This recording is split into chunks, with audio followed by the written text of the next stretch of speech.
நம்ம ஸ்கூல் படிக்கிறப்பவும் சரி, காலேஜ்லயும் சரி, நம்மளோட கண்டெம்பரரி ரீஜனல் பாலிடிக்ஸ் பத்தி தெரிஞ்சுக்கிறதுக்கு வாய்ப்பே இருக்க மாட்டேங்குது. நம்ம ஸ்கூல்ல வந்து யூரோப்ல நடந்த ரினைசன்ஸ் பத்தி எல்லாம் படிக்கிறோம். இந்த குப்தா, மௌரியா எம்பையர்ஸ், பிரிட்டிஷ் பத்தி, முகல்ஸ் பத்தி இதெல்லாம் படிக்கிறோம். ஆனா நம்ம லோக்கல் பாலிடிக்ஸ் பத்தியும் ஹிஸ்டரி பத்தியும் படிக்கிறதே இல்லை. ஈவன் தமிழ்ல பார்த்தா கூடவே சேரா, சோழா, பாண்டியாஸ்னு இப்படியே பேசி நிப்பாட்டிக்கிறோம். நம்ம வாழ்ற டைம்ல இங்க இருந்த ஆளுமைகள், பெரிய ஸ்டேட்ஸ்மேன், லீடர்ஸ் இவங்களெல்லாம் பத்தி தெரிஞ்சுக்கிறதுக்கு நம்ம சான்ஸ் கிடைக்காமலே போயிருது. யாராவது இந்த டீ கடை பெஞ்ச்ல பேசுறதுதான் வந்து எல்லாருமே வந்து ஃபாலோ பண்ற மாதிரி, அதையே நம்புற மாதிரி ஆயிடுது. ஸோ இந்த மாதிரி பெரிய ஆளுமைகள் பத்தி எல்லாம் பேசணும் ஒரு எபிசோட்ல அப்படின்னு சொல்லிட்டே இருக்கோம். ஸோ இந்த மாதிரி விஷயத்த பேசுறதுக்கு கொஞ்சம் விஷயம் தெரிஞ்சவர் என்னோட ஃப்ரெண்ட் ஒருத்தர் தேவா, அவர் இந்த எபிசோட ஜாயின் பண்றாரு. Hi Deva. Hi Navi. Hi Vinush. Hi Vinush. Hi Naveen. Hi Deva. So சொன்ன மாதிரி தேவா வந்து அவர் ஒரு பாட்காஸ்ட் வச்சிருக்காரு, திராவிட போல்ஷெவிக்னு. அதை கேட்டுட்டு தான் நாங்கள் ஆக்சுவலாக வந்து ஃப்ரெண்ட் ஆனோம். நல்லா அது எனக்கு ரொம்ப பிடிச்சி போய் தான் அவர் கூட கான்டாக்ட் வச்சு ஓகே ஒரு எபிசோட்ல பேசலாம் அப்படின்னு இன்வைட் பண்ணோம். ஸோ இந்த எபிசோட்ல எதை பற்றி பேச போகிறோம் அப்படின்னா, கலைஞர் கருணாநிதி. ஜென்ரலாக இந்த பேரை சொன்னாலே ஒன்று ஒரு விதமான ஒரு பயங்கர மரியாதையோட சொல்லுவாங்க, பயங்கரமா மெச்சி புகழ்ந்து அப்படி ஒரு ஸ்டேட்ஸ்மேனா, அப்படி ஒரு லீடரா, வாய்ப்பே இல்லை அப்படின்னு சொல்லுவாங்க சில பேர். இன்னொருன்னு பார்த்தா அப்படியே நேர் ஆப்போசிட்ல வச்சு அவர் ரொம்ப மோசமானவராச்சு அப்படின்னு ரொம்ப வெறுப்போட சொல்லுவாங்க. கலைஞர் கருணாநிதி யாரு, அவர் மேல என்னென்ன குற்றச்சாட்டுலாம் இருக்கு, எதுக்காகலாம் புகழ்றாங்க, அவர் வந்து ஒரு ஹீரோவா வில்லனா இல்ல ரெண்டும் கலந்தவரா, இதை பத்தி தான் பேச போறோம். ஸோ தேவா, ஜென்ரலா வந்து நிறைய அலிகேஷன்ஸ் இருக்கும். கலைஞர் கருணாநிதி அப்படின்னாலே பாலிடிக்ஸ் ஃபாலோ பண்ணாதவங்களுக்கு கூட நிறைய அலிகேஷன்ஸ்லாம் இருக்கும். இப்ப என்னை கேட்டா வந்து ஃபர்ஸ்ட் அலிகேஷன் எனக்கு என்ன தெரியும் அப்படின்னா, கரப்ஷன், ஊழல். கலைஞர் கருணாநிதி டிஎம்கேனாலே ஊழல் அப்படின்னு சொல்லுவாங்க. மெயினா சொன்னா 2G ஊழல் அப்படின்னு சொல்லுவாங்க. நீங்க எப்படி பாக்குறீங்க இதை? இல்ல, நான் எப்படி பாக்குறேன்னா, இதை வந்து கொஞ்சம் அப்படி தேசிய அளவுல பார்த்தோம்னா இதுக்கான ஒரு முகம் ஈஸியா கிடைக்கும். என்னன்னா, பிற்படுத்தப்பட்ட மற்றும் தலித் ஆளுமைகள்லாம் இந்திய அளவுல வளரும் போது அவர்கள் மேல பொதுவாகவே குத்துறதுக்கு வந்து சமூகவியல் ரீதியா வந்து இப்ப ராஜாஜி எடுத்துக்கிட்டேன்னா ரொம்ப நேர்மையான ஒரு மனிதரா கூட இருந்திருக்கலாம் அவரு. ஆனா அவர் பாத்தீங்கன்னா ஒரு சாதிய போக்கு, வர்ணாசிரம ஆதரவு, இந்த மாதிரி ஒரு மனநிலையில் தான் இருந்தார். இவரை எவ்வளவு குறைகள் இருந்தாலும், எவ்வளவு சமூக விரோதமான இருந்தாலும் அவரோட நல்ல பகுதிகளை மட்டும் காமிச்சு ஹைலைட் பண்றது இந்திய அளவுல நடக்கும். இதே மாதிரிதான் பல தலைவர்கள் இந்தியா முழுக்க பில்டப்ல இருக்காங்க. ஆனா லாலு பிரசாத் யாதவ் ஆகட்டும், கருணாநிதி ஆகட்டும், இந்த கன்ஷிராம் மாதிரி ஆகட்டும், இந்த மாதிரி தலைவர்கள் எல்லாம் மேல வரும்போது இவர்களை பின்னுக்கு இழுக்கிறதுக்கு ஏதாவது ஒரு காரணம் உங்களுக்கு தேவைப்படும். கருணாநிதி மாதிரி ஒரு ஆளுக்கு வந்து நேரடியா அவர் வந்து ஒரு ஊழல்ல ஈடுபட்டாரு, அவர் மேல ஒரு குற்றச்சாட்டு, ஒரு எஃப்ஐஆர் கூட வரைக்கும் தாக்கல் பண்ணது ஜஸ்ட் அலிகேஷன்ஸ் தான், வெறும் குற்றச்சாட்டுகள் தான். ஆனா அந்த குற்றச்சாட்டுகளுக்காகவே அவர் வந்து பலமுறை பொதுவில் வந்து கேரக்டர் அசாசினேஷன் பண்ணப்பட்டார். ஆனா அவருக்கு ஆப்போசிட்ல அரசியல் பண்ணிட்டு இருந்த பல தலைவர்கள், அது எம்ஜிஆர் ஆகட்டும், ஜெயலலிதா ஆகட்டும், இவர்கள் எல்லாருமே ஊழல் பண்ணவங்க தான். அதுவும் ஜெயலலிதா எல்லாம் சிறைக்கு போனவங்க தான். ஆனா இருந்தாலும் அவர்களை ஒதுக்கிட்டு இவரை மட்டும் கார்னர் பண்ணி சொல்றதுக்கு காரணம் ஒரு சாதிய மற்றும் வர்ணாசிரம மனநிலை இருக்கு இந்திய அளவுல. அதோட வெளிப்பாடாதான் நான் வந்து கரப்ஷன்ங்கிறத பாக்குறேன். அப்புறம் இந்தியாவில கரப்ஷன்ங்கிறது உண்மையில ஒரு பிரச்சனையான்னு கேட்டீங்கன்னா பிரச்சனை இல்லைன்னு தான் நான் சொல்லுவேன். பட் நீங்க சொல்ற மாதிரி இந்த சாதிய மனநிலை தான் இதுன்னு காமராஜர், அப்புறம் வந்து இந்த மாதிரி நிறைய லீடர்ஸும் இருந்திருக்காங்க தானே. அவங்கள வந்து நம்ம வந்து இந்த மாதிரி நெகட்டிவ் இமேஜஸ் பாக்குறது இல்லைல்ல. ஆமா, காமராஜர் ஆகட்டும், கக்கன் ஆகட்டும், இந்த மாதிரி தலைவர்கள் பிற்படுத்த மற்றும் ஒடுக்கப்பட்ட சமூகம் வந்திருக்காங்க. ஆனா அவர்கள் எதை தாங்கி பிடிச்சாங்கன்னு நீங்க பாக்கணும். கக்கன் உள்துறை அமைச்சரா இருந்தார் இந்திய போராட்டத்தப்ப. அந்த போராட்டத்துல கலந்துகிட்டு இறந்த மாணவர்களை வந்து அவர் கொச்சையா பேசணும். காமராஜர் அவர் எப்பவுமே வந்து நேரு குடும்பத்தை தாங்கி பிடிச்சவர். சோ இவர்கள் வந்து கொள்கை அளவுல எதுவும் பேசுறதுக்கு ஒண்ணு இல்லாத ஆளுங்க. அவங்க காமராஜரோட கொள்கை என்ன, இல்ல கக்கனோட கொள்கை என்னன்னு யாருக்கிட்ட போய் கேட்டாலும் யாருக்கும் தெரியாது, தலைதான் சொல்லுவாங்க. காமராஜருக்கு கொள்கையே இருந்தாலும் அது யாருக்குமே போய் சேரல. ஆனா அண்ணாவாகட்டும், கலைஞராகட்டும், பெரியாராகட்டும், இவர்களை கொள்கையா தான் நம்ம வந்து நினைவு கூறுறோமே தவிர தனிப்பட்ட ஆளுமைகளா அவர்களை நினைவு கூறுறது இல்ல. அதன் அடிப்படையில் தான் நீங்க இதை பார்க்கணும். இப்ப இல்ல இந்த சாதிய மனநிலை லீடர்ஸ்ங்கிறத தாண்டி 2G ஊழல் பத்தி ஸ்பெசிபிக்கா கொஞ்சம் லைட்டா பார்க்கணும் அப்படிங்கிற மாதிரி தோணுது. அது வந்து கேஸ் எல்லாம் போயிட்டு அவங்க மேல வந்து கேஸ் இல்ல அப்படின்னு ப்ரூவ் ஆனதுக்கு அப்புறமே இன்னும் வந்து நம்மளோட காமன் மைண்ட் செட்ல வந்து 2G ஸ்கேம் அப்படிங்கிற ஒரு பெரிய விஷயம் இருந்தே இருக்குல்ல. அந்த நம்பர் 1,76,000 crores, இது எப்படி, இது வந்து நிஜமாவே நடக்கலையா, இல்ல வந்து யார் வேணா எஸ்கேப் ஆயிடலாம், லீடர்ஸ் இருக்கவங்க எஸ்கேப் ஆயிடலாம் அப்படிங்கிற மாதிரி பார்க்கணுமா? இல்ல, நான் அப்படி சொல்ல வரல. 2Gங்கிறது வந்து உண்மையில ஒரு ஊதி பெரிதாக்கப்பட்ட கற்பனையா கட்டமைக்கப்பட்ட ஒரு ஊழல் தான் நான் பார்க்க முடியும். ஏன்னா ரொம்ப சிம்பிள். அந்த ஊழல் ஏன் அவ்வளவு பெருசா இந்தியா முழுக்க பேசப்பட்டுச்சுன்னா அதுக்கு பின்னாடி ஒரு பெரிய கான்ஸ்பிரசி இருந்துச்சு. திடீர்னு பாத்தீங்கன்னா நீராராடியா டேப்பு, ஓகேங்களா, திடீர்னு பாத்தீங்கன்னா கனிமொழிக்கும் இதுக்கு ஏதோ சம்பந்தம், ஷாதிக் பாஷன் ஒருத்தர் வந்து தற்கொலை. சோ இதெல்லாம் என்ன பண்ணீங்கன்னா ஒரு கான்ஸ்பிரசி மேல கான்ஸ்பிரசி அதை சுத்தி இருந்ததுனால உண்மையில அந்த கேஸ் என்னங்கறத பத்தி யாருமே தீவிரமாலாம் ஆய்வு பண்ணல. தீர்ப்பு சுப்ரீம் கோர்ட் சொல்றதுக்கு முன்னாடியே மக்கள் மன்றத்துல ஆல்ரெடி வந்து திமுக பலமுறை தூக்கில ஏத்தப்பட்டாச்சு. அதுக்கு அது நான் 2Gங்கிறது எப்படி பாக்குறேன்னா, இந்தியா போன்ற ஒரு நாடுகள்ல என்ன சொல்றது, ஒரு குரோனி கேபிட்டலிஸ்ட் வந்து ஐடியா தான் நிறைய இருக்கு.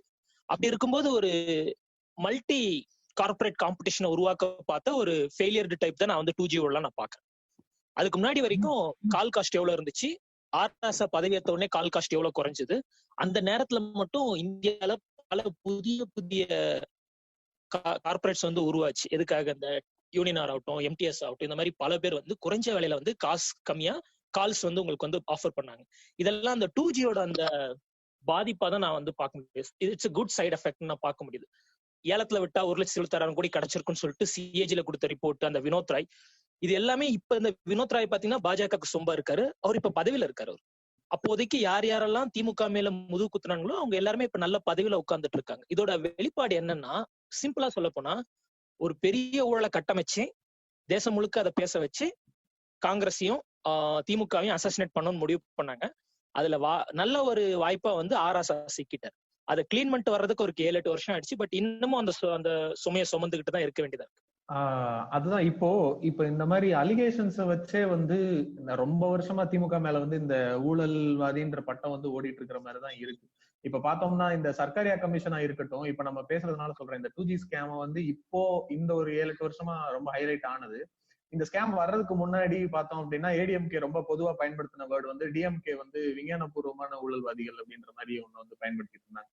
இப்ப இந்த சர்க்காரியா கமிஷனே எடுத்துக்கிட்டாலும் அதுல அவங்க மேல போடப்பட்ட எல்லா அலிகேஷன்ஸ்லயுமே ப்ரூவ் பண்ணப்பட்டது நிஜமாவே அது குற்றம் தான் சொல்லப்பட்டது வந்து 1-2 தான்.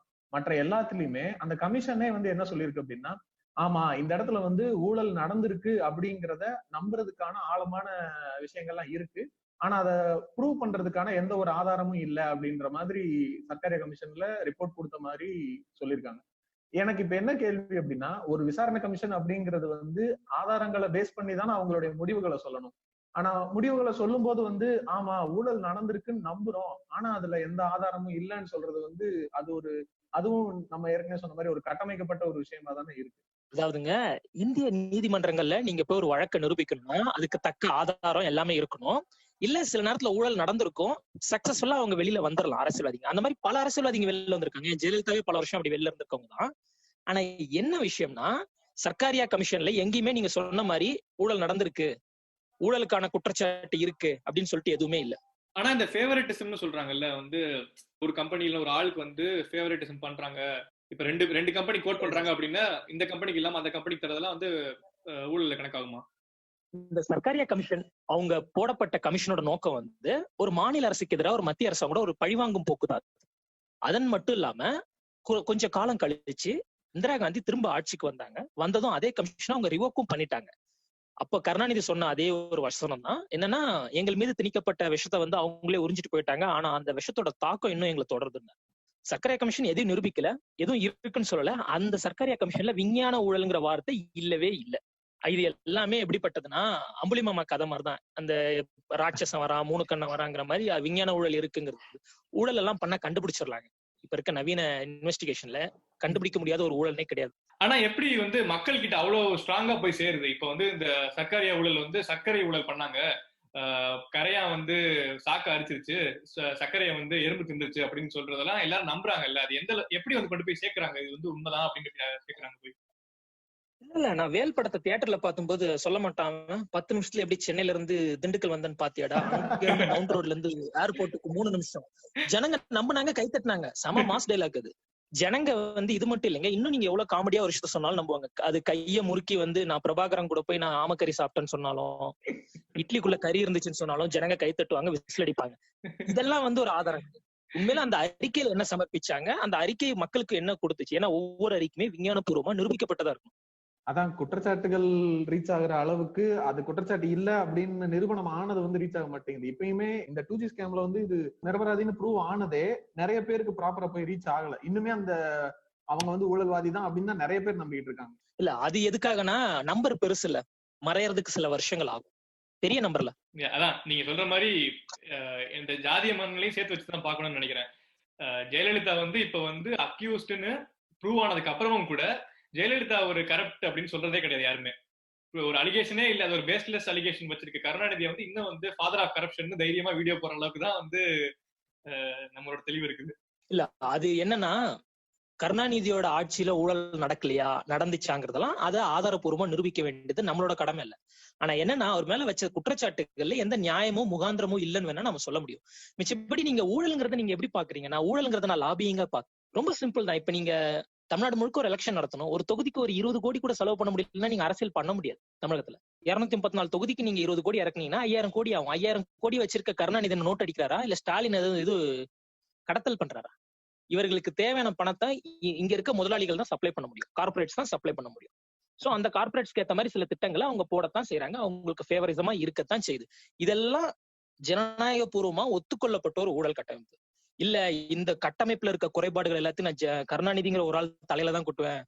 ஜெயலலிதா ஊழல் பண்ணி ஜெயிக்கிறது பத்தி எல்லாம் பிரச்சனை இல்ல, கண்டெய்னர் பணம் வந்து வீடு வீடா கொடுக்கறது பத்தி எல்லாம் பிரச்சனை இல்ல. ஆனா எது பிரச்சனைனா, கருணாநிதி ₹1 எடுத்து சுரண்டிட்டா பிரச்சனைன்னு சொல்லி பாத்தீங்கன்னா அந்த தூய்மைவாதத்துக்கு நம்ம பதில் சொல்லவே முடியாது. அதான் ஒரு ஐடியல் ஸ்டேட் ஆஃப் பாலிடிக்ஸ வந்து முன்வைக்கிறாங்க மற்ற எதிர்கட்சிகள். அவங்க அதை பண்றது இல்ல. ஆனா இப்ப இவங்க மேல அலிகேஷன்ஸ் வைக்கும் போது மட்டும் ரொம்ப கரெக்டான, எந்த வகையிலும் எந்த ஒரு சின்ன விஷயமும் நடக்காத மாதிரியான ஒரு அரசியல் அமைப்பு இருந்தாதான் அவங்க வந்து நல்லவங்கன்ற மாதிரி மக்களை ஏமாத்துற மாதிரியான ஒரு பிரச்சாரங்கள் தான் போய்கிட்டு இருக்கு. இதுல இன்னொரு விஷயம் தான் வந்து இந்த குடும்ப அரசியல் அப்படிங்கிறது. திமுக வந்து குடும்ப அரசியல் பண்றாங்க அப்படிங்கிறதும் இப்ப இந்த 2G ஸ்கேம் அளவுக்கு அதுவும் பாப்புலரா எல்லா மேடைகள்லயும் போடப்படுறது. ஆனா ஓவராலா பார்த்தா இந்தியா லெவல்ல எந்த மாநிலத்துல குடும்ப அரசியல் இல்ல அப்படின்னு யோசிச்சு பார்த்தா அது ரொம்ப ரொம்ப கம்மியா தான் இருக்கு இல்லைங்களா? நீங்க என்ன நினைக்கிறீங்க தேவ்? இல்ல, நான் வந்து குடும்ப ஆட்சிங்கிறத நான் எப்படி பாக்குறேன்னா, மாநில கட்சிகளுக்கு வேற வழியே இல்லாம போயிடுதுன்னு நம்புறேன் நான். எக்ஸாம்பிள் நீங்க எடுத்தீங்கன்னா, இப்பதான் புதுசா எவால்வ் ஆன கட்சி வந்து ஆட்சியை பிடிச்ச கட்சி வந்து தெலுங்கானால இந்த கேசிஆரோட அந்த கட்சி. ஆனா அவரோட பையன் கேடிஆர் வந்து அமைச்சரா இருக்காரு, அவரோட பொண்ணு வந்து எம்பியா இருக்காங்க, சரிங்களா? ஆனா அவங்க பல வருஷமா பாலிடிக்ஸ்லயும் இருக்கிறாங்க. அவங்க டைரக்டா ஒன்னும் வந்துடலனாலும் அப்கோர்ஸ் அவங்க ஒரு 10 வருஷமா ஏதோ ஒரு வேலைகளை செஞ்சு அப்படி இப்படி ஷோ காமிச்சுட்டு தான் வந்து இந்த பதவிகள் எல்லாம் உட்கார்றாங்க. நான் இதை எப்படி பாக்குறேன், அந்த குடும்ப அரசியல்ங்கிறத, இந்திய சமூகம் அப்படிப்பட்ட ஒரு சமூகம் தான். சொத்துங்கிறத ஒரு குடும்பம் வந்து என்ன பண்ணுது, பேரங்கிட்ட தாத்தா கொடுக்கறது, அந்த பேரன் அவனோட மகன் கிட்ட கொடுக்கறது, இப்படி தலைமுறையா கடத்துற மாதிரிதான் இங்க கட்சியும் ஒரு குடும்ப சொத்தா பாக்குறாங்க. அதுல திமுக விதிவிலக்கான்னு கேட்டீங்கன்னா இல்லதான். உட்கட்சி ஜனநாயகம் இருக்கா இல்லையான்னு கேட்டீங்கன்னா உட்கட்சி ஜனநாயகத்துல ஏகப்பட்ட குளறுபடிகள் இருக்கு. அதெல்லாம் திமுகக்குள்ள திமுக காரன் பேசிக்க வேண்டியது.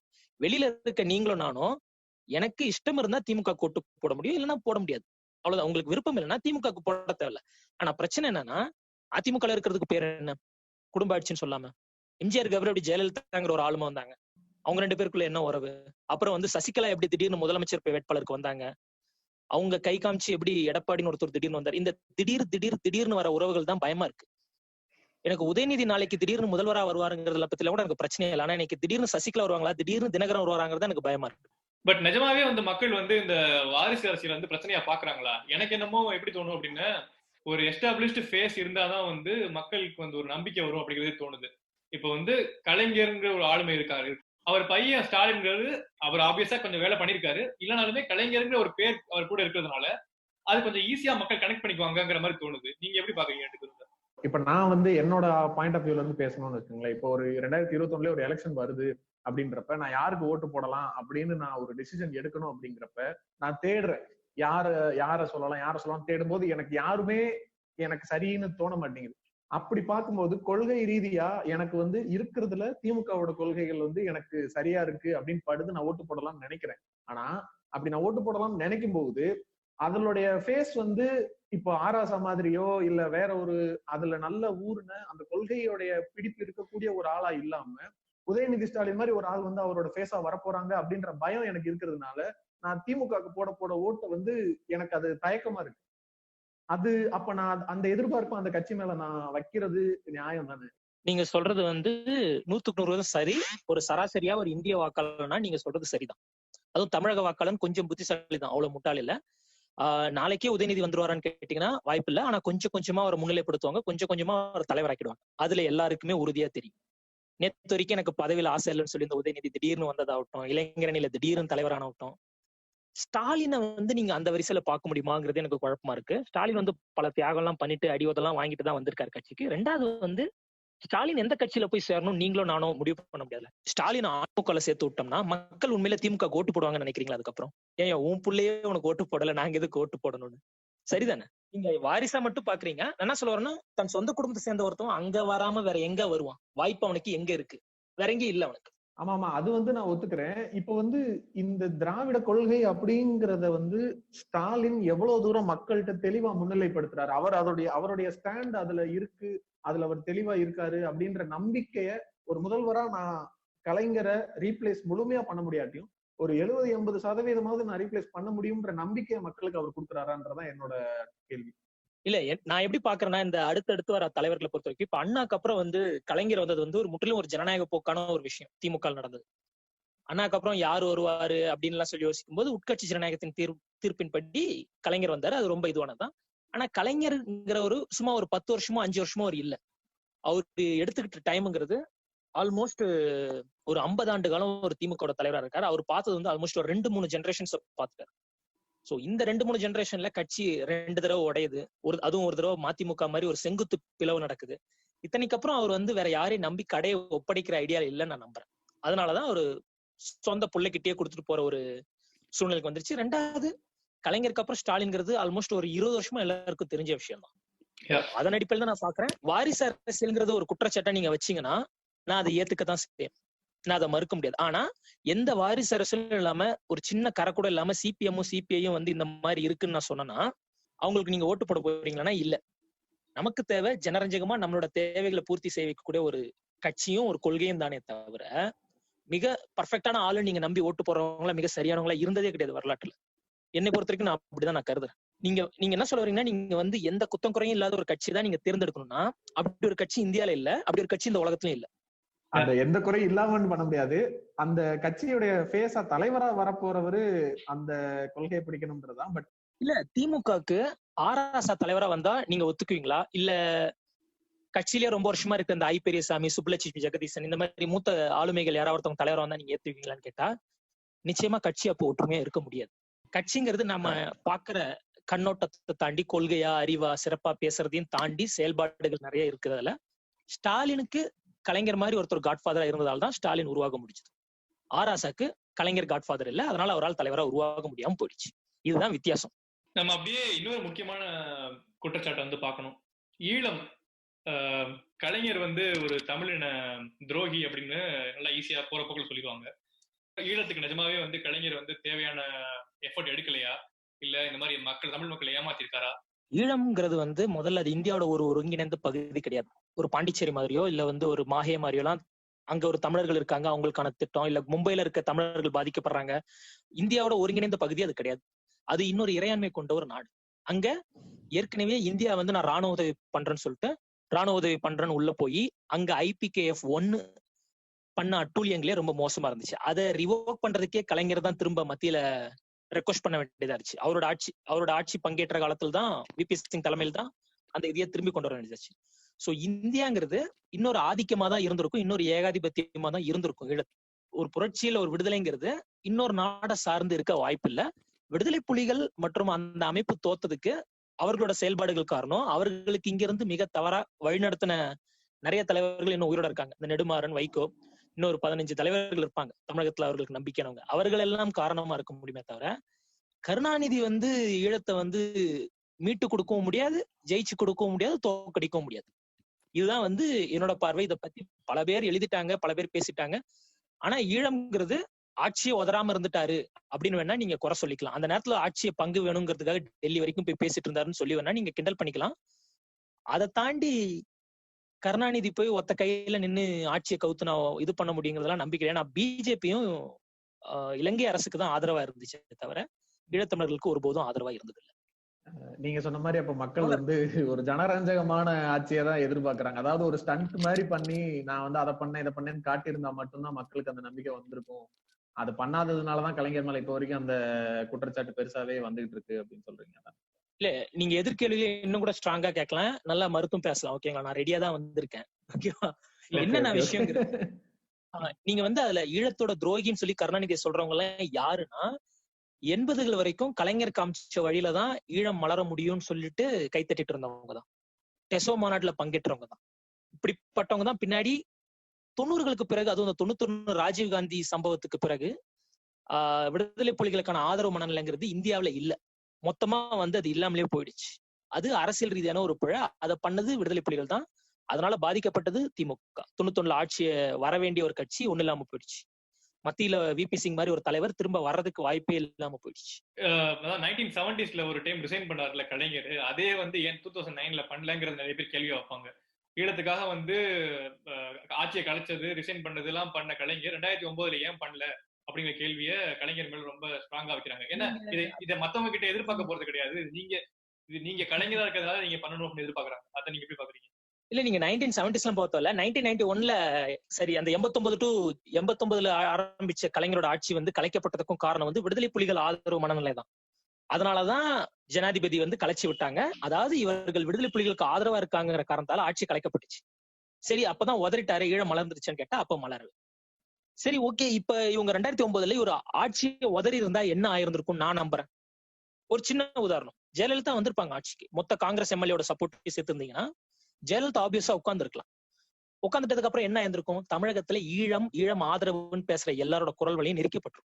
ஏன்னா ஜெயலலிதா இது ஒன்றும் புதுசு கிடையாது. 91 96 அவங்க பண்ண ஆட்சியோட லட்சணம் எல்லாருக்கும் தெரியும். கருணாநிதி தன்னோட பதவியை ஏன் உதறல, 2 வருஷம் ஆட்சி எதுக்கு அவர் பிடிச்சிட்டு இருந்தாரு, மத்தியில அந்த 5 வருஷம் ஆட்சி எதுக்கு பிடிச்சிருந்தான்னு கேட்கறவங்களோட நோக்கம் என்னன்னா, இந்த ஆளு ஏன் இன்னும் அதிகாரத்துல இருக்காங்கிறது தான் வைத்தறிச்சலே தவிர உண்மையில அவங்களுக்கு புலிகள் மேலேயோ யாரு மேலேயும் இதெல்லாம் கிடையாது.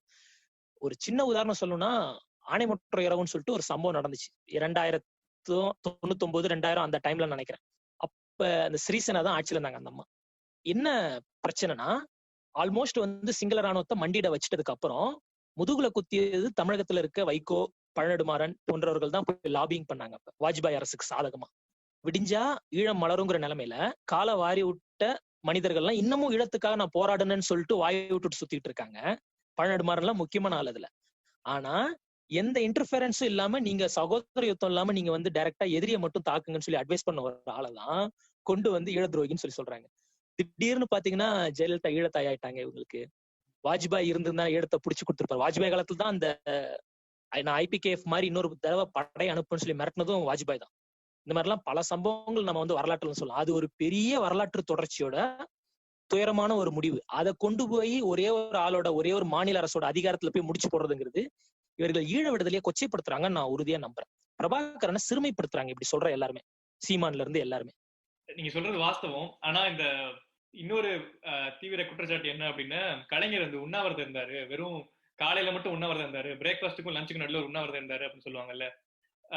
அதுக்கப்புறம் வந்து அங்க ஈழத்துல வந்து போர் நின்றுச்சு, அதனாலதான் இதை கலைக்கிறேன் அப்படின்னு சொல்றது வந்து அது வந்து பொய் அப்படின்னு சொல்லுவாங்க. இது எப்படி நீங்க பாக்குறீங்க? இல்ல, அது அவரோட சந்தர்ப்பம், கலைஞரோட சந்தர்ப்பமா தான் நானும் அதை பாக்குறேன். அந்த உண்ணாவிரதம் ஆகட்டும், உண்ணாவிரதம் முடிஞ்சிட்டதுக்கு அப்புறம் வந்து இதுக்கு மேல கனரகமான ஆயுதங்களால போர் நடக்காதுன்னு சொல்லி அவரே வந்து ஒரு நாடகத்தை முடிச்சதாகட்டும், அதன் பிறகு நடந்த துயரமான சம்பவங்கள் வந்து மழை விட்டும் தூவானம் விடவில்லைன்னு சொல்லிட்டு கவித்துவமா வர்ணிச்சதாகட்டும், எல்லாமே அது கலைஞரோட அரசியல் சந்தர்ப்பமா நீங்க பாக்கலாம். ஆனா அவராலதான் தோத்துச்சு. அவரு நினைச்சிருந்தாருன்னா, அதாவது கருணாநிதி எனும் ஒரு ஆளுமை தன் மனசு வச்சு இதுல இறங்கல, அதனாலதான் தோத்துருச்சுன்னு சொல்றது ஈழ போராட்டத்தை கொச்சைப்படுத்துறதுதான் நான் நினைக்கிறேன். அவரோட சந்தர்ப்பம், அவரோட கையறு நிலை. பட் அதை அப்படியே நம்ம கடந்து போயிட முடியுமாங்கிறதான் கேள்வி. என்ன சில பேர் வந்து நிஜமாவே வந்து இது ஒரு துரோகமா பர்சனலா நினைக்கிறவங்க இருக்கக்கூடும் இல்ல. இப்ப வந்து ஏடிஎம்கே இந்த குற்றச்சாட்டு வைக்கிறாங்க அப்படின்னா நீங்க சொல்றதுக்கு தகுதி இல்லைன்னு சொல்லிடலாம். பட் வந்து ஈழத்து கூட நிஜமாவே கொஞ்சம் பர்சனலா அட்டாச் ஆனவங்க வந்து இந்த மாதிரி தமிழர்கள் கிட்ட இந்த வந்து இந்த ஃபீலிங்கை வந்து நீர்த்து போக வச்சிட்டீங்க, அங்க வந்து போர் நடக்கல அப்படின்னு சொல்லிட்டு நீங்க உண்ணாவிரதத்தை முடிச்சீங்கிறது ஒரு நியாயமான குற்றச்சாட்டு தானே. அதை நம்ம ஒரு வெறும் சந்தர்ப்பவாதம், வெறும் வந்து கையாளாகத்தணும் அப்படின்னு சொல்லிட முடியுமா? அதுக்கு மேல அரசியல வேற என்ன அவர் பண்ண முடியும்னு எதிர்பார்க்கறீங்க? அவர் அதிகபட்சம் போயிருந்தா அந்த ஆட்சியை உதறி இருந்திருக்கலாம், கூட்டணியில இல்லாம தோத்து இருந்திருக்கலாம். ஒரு 24 MP சீட்டுகள் அந்த கூட்டணி ஜெயிச்சதை வேணா தடுத்து இருந்திருக்கலாம் கருணாநிதி, அவ்வளவுதானே தவிர மிச்சபடி ஆட்சியை கவுத்திருக்க முடியும், காங்கிரஸை மிரட்டி இருக்க முடியுங்கிறதெல்லாம் கற்பனாவாதம். இன்னொரு நாட்டு மேல படையெடுக்க சொல்லி ஒரு மாநில அரசு இந்தியால எப்பவுமே அது நடந்தது இல்லை. சோ இது வந்து என்னன்னா, கலைஞருக்கு தெரியும் இது எப்படி போய் முடியும்னு சொல்லிட்டு. விடுதலை புலிகளும் சரணடைறதுக்கு விருப்பம் இல்ல. மனித கேடயமா பயன்படுத்தினாங்களான்னா ஆமா, அதுலயும் வந்து சில குற்றச்சாட்டுகள் இருக்கு, யுனைடெட் நேஷன்ஸே சொல்லியிருக்கு. அதையும் தாண்டி வந்து சிங்கள ராணுவம் வந்து அழித்தொழிக்கணும்னே இறங்கிருச்சு முழு மூர்க்கமா. சோ அப்படிப்பட்டதா இருக்கும்போது நீங்க எந்த நியாய தர்மமும் போர்ல எடுபடாது. அந்த அடிப்படையில வந்து நடந்தது ஒரு துயரமான சம்பவம். அது ஈழப்போரின் ஒரு கொடுமையான ஒரு எண்டு. பிரபாகரனுக்கு அப்படி ஒரு முடிவு வாய்த்திருக்க தேவையில்ல. ஆனா இதுக்கெல்லாம் காரணம் கருணாநிதினு நினைச்சீங்கன்னா அது இந்த ஈழ போராட்டத்தை பத்தின புரிதலற்ற ஒரு தன்மையை தான் பார்க்க முடியுது. மிச்சப்படி கருணாநிதி ஏன் அதுல உதவி பண்ணலாம், அவரால் உதவி பண்ணிருக்க முடியாது. அவரோட அதிகாரம் அவ்வளவுதான். பிரிட்டன்ல இருந்து தூதர் வரன்னு சொல்லி கேட்டாங்க, நார்வே தூதுக்குழு வரன்னு சொன்னாங்க, யாரையும் அவங்க அனுமதிக்கல. ஒரு நாடே டைரக்டா நான் வந்து பேச்சுவார்த்தை நடத்துறேன், போர் வேணான்னு சொல்லும் போது நீ யாரா எனக்குன்னு சொல்லி கேட்கிற நிலையில தான் இலங்கை வந்து திமிரா இருந்துச்சு. அப்படிப்பட்ட ஒரு இலங்கைய ஒரு மாநில அரசாங்கத்தை சேர்ந்த கருணாநிதி, ஒரு ஜஸ்ட் மைனாரிட்டி கவர்மெண்ட் வச்சிருந்த ஒரு கருணாநிதி மொத்தமா அதை மாத்தி இருக்க முடியுங்கிறதெல்லாம் சுத்த பேத்தல்வாதம். இது வந்து அரசியலே தெரியாதவங்க கிட்ட நீங்க போய் இதை வச்சு வாயடிச்சுக்கலாம். மிச்சப்படி இது ஒரு குற்றச்சாட்டு தான். கருணாநிதியோட அது ஒரு சந்தர்ப்பவாதமா பார்த்துட்டு போயிடலாம். ஆனா மொத்த கருணாநிதிங்கிற ஒரு ஆளுமையோட கம்பேர் பண்ணும்போது இது வந்து அவரோட புகழை குறைக்குமான்னு கேட்டீங்கன்னா சத்தியமா இல்லை. இப்ப நம்ம இந்த இலங்கையை பத்தி பேசிட்டு இருக்கும் போதே இலங்கையோட சேர்ந்த ஒரு மிகப்பெரிய குற்றச்சாட்டு வந்து இந்த கச்சத்தீவு மீட். இன்னைக்கு வரைக்கும் இந்த தேர்தல் அரசியல்ல அது ஒரு முக்கியமான ஒரு விஷயமா தான் எல்லாரும் கேட்டுட்டே இருக்காங்க. அந்த கச்சத்தீவு வந்து தார வார்த்து கொடுத்தப்ப கலைஞர் வந்து எதுவுமே பேசல, அவர் அதுக்கு எதுவுமே குரல் கொடுக்கவே இல்லை, அவங்க அப்ப கூட்டணியில தான் இருந்தாங்க அப்படின்னு சொல்றதும் இப்ப நீங்க சொல்ற மாதிரி இப்ப இந்த ஈழ விடுதலையில நடந்த அதே மாதிரி விஷயம் தானே? இல்ல, அப்படி பார்க்க முடியாது. ஈழ விடுதலை போராட்டங்கிறது ஒரு மிகப்பெரிய போராட்டம். அதுல கருணாநிதியோட பாத்திரம்னு ஒண்ணு இருந்துச்சு. அது பின்னாடி எப்படி டேர்ன் ஆச்சுங்கிறத நம்ம விவாதிச்சோம், அது வேற விஷயம். ஆனா கச்சத்தீவை பொறுத்த வரைக்கும் மத்திய அரசாங்கம் தாரை வார்த்துச்சு. மாநில அரசாங்கம் கொடுக்க கூடாதுன்னு சொன்னா போதும் அவங்க கேட்கல. அதன் அடிப்படையில தான் நடந்துச்சு. உண்மையிலே இந்த கச்சத்தீவை வந்து தாரை வார்த்ததா வந்து புலம்புறவங்களுக்கு வந்து உண்மையில கச்சத்தீவு மேல அக்கறை நினைக்கிறீங்களா? அதனால அந்தமான் தீவா அம்மா பெருசுக்கு தூக்கி கொடுத்துட்டாங்கன்னு சொல்றதுக்கு சும்மா இதெல்லாம் கலைஞரை மட்டம் தட்டணும். நீங்க யாரும் கச்சத்தீவு பக்கம் போயிருக்கீங்களா? இல்ல இல்ல இல்ல இல்ல, நானும் போனதில்ல. சீரியஸா நானும் போனதில்ல. அது எந்த தீவு, கன்னித்தீவா கச்சத்தீவான்னு தெரியாது. உண்மையில அது இந்தியாவோட ஒருங்கிணைந்த பகுதி, தமிழகத்தோட ஒருங்கிணைந்த பகுதி. அத இலங்கைக்கு கொடுத்தது தப்புனா மத்திய அரசாங்கம் தான் கொடுக்க முடியும், மாநில அரசாங்கம் அதை மறுக்கதான் முடியும். இவங்க மறுத்து இருக்காங்க, அது கூடாதுன்னு சொல்லியிருக்காங்க. ஆனால் மத்திய அரசாங்கம் கேட்கல. இதுக்கு மேல இவங்களோட அதிகாரம் இல்ல. நான் படிச்ச வரைக்கும் எப்படி அப்படின்னா ஸ்டேட்ஸ்டையும் கன்சல்ட் பண்ணாம நாடாளுமன்றத்திலயும் வந்து சொல்லாம டைரக்டா வந்து இந்திரா காந்தி வந்து இந்த பேக்ட் சைன் பண்ணிட்டாங்க, அக்ரிமெண்ட் சைன் பண்ணிட்டாங்க அப்படிங்கிற மாதிரி இருந்துச்சு. அதுக்கு ஒரு வலுவான எதிர்ப்பு இல்லையா அப்படிங்கிறது தான் கேள்வியா இருக்குது. நீங்க ஏன் சுப்ரீம் கோர்ட்ல போயிட்டு இது கேஸ் போடல அப்படின்னு ஒரு குற்றச்சாட்டு கலைஞர் மேடம். அதான் இப்ப கேக்குறவங்க எல்லாம் கையில காசு வச்சிருக்காங்கல்ல, கொண்டு போய் அவங்க போய் கேஸ் போட வேண்டியதானே. இல்ல நம்ம அப்படி பேச முடியாது, நம்ம அப்படி பேச முடியாது தானே. நம்ம வந்து நீங்களும் நானா போய் போறது வேற, வந்து ஸ்டேட் கவர்மெண்டா போயிட்டு ஒரு விஷயத்த அப்பீல் பண்றது வேற இல்ல. இது தெரியலங்க, பாலிசி டிசிஷன்ஸ்ல வந்து மத்திய அரசாங்கம் எந்த அளவு தலையிட முடியுங்கிறது தெரியல. அதே சமயம் இந்திரா காந்தி சில முடிவுகளை தன்னிச்சையா எடுக்கிற ஒரு ஆளும், ஒரு எதேச்சதிகார போக்கு அவங்க கிட்ட இருக்கு. அப்படிப்பட்ட ஒரு ஆளை வந்து நீங்க வந்து நாடாளுமன்றத்திலே சரியா விவாதிச்சாங்களா, பில்லு பாஸ் பண்ணாங்களா, மத்திய மாநில அரசுகள் நடுவுல விவாதம் நடந்துச்சான்னு சொல்லி பல கேள்விகள் இருக்கு. அது எதுவுமே நடக்கலன்னு நமக்கும் தெரியும். ஓப்பனா இதை சொல்ல போனீங்கன்னா இது ஒரு முழுக்க மத்திய அரசாங்க முடிவு. மாநில அரசாங்கம் தன்னுடைய எதிர்ப்பை அப்பவே பதிவு செஞ்சிருச்சு. திமுக அப்பவே பதிவு செஞ்ச ஒரு விஷயம் தான் இது. என்னன்னா அப்ப சோசியல் மீடியா இல்ல அப்போ அது வந்து இது மத்திய அரசு வந்து தாரவாத்து கொடுத்துட்டாங்க, பேக்ட் சைன் பண்ணிட்டாங்க, இது ரிவர்சிபிள் இல்லன்ற ஒரு சூழ்நிலையில இன்ன வரைக்கும் அதையே வந்து ஒரு எலெக்ஷன் மேனிபெஸ்டோல வந்து நாங்க கச்சத்தீவை மீட்போம் திமுகவும் சரி அதிமுகவும் சரி அதை ஏன் தொடர்ந்து வச்சுக்கிட்டே இருக்காங்க? சாதிய ஒழிப்போன்னு கூட தான் ஒவ்வொரு வருஷமும் சொல்லிக்கிட்டு இருக்காங்க. அதுக்காக ஒழிச்சிட்டாங்களா? தமிழகத்தை கூட தான் நாங்க முன்னேற்றம்னு சொல்றாங்க. ஓகேங்களா, சிங்கப்பூர் மாதிரி ஆயிடுச்சா? இல்ல, இப்படி வந்து நீங்க எதை சொல்ல போனீங்கன்னா விதண்டாவாதமா கேட்டா கரெக்ட் தான். அவர்களோட கொள்கை முடிவு அது. பிராக்டிகலா அது பாசிபிளா இல்லையாங்கிறது வேற. அவங்க கொள்கை ரீதியா ஏன் நீங்க இதை முடிவெடுக்கிறீங்கன்னு நம்ம கொஸ்டின் பண்ணவும் முடியாது. பிராக்டிகலா இதை ஏன் நீங்க இன்னும் முடிக்காம துப்புக்கிட்டு இருக்கீங்கன்னு சொல்லி நம்ம வந்து தேர்தல் அரசியல கேட்க முடியாது. அப்புறம் இது வந்து ஜஸ்ட் ஒரு வாக்கரசியலுக்கான ஒரு விஷயமா தான் கடைசி வரைக்கும் உருட்டிக்கிட்டு இருக்காங்க.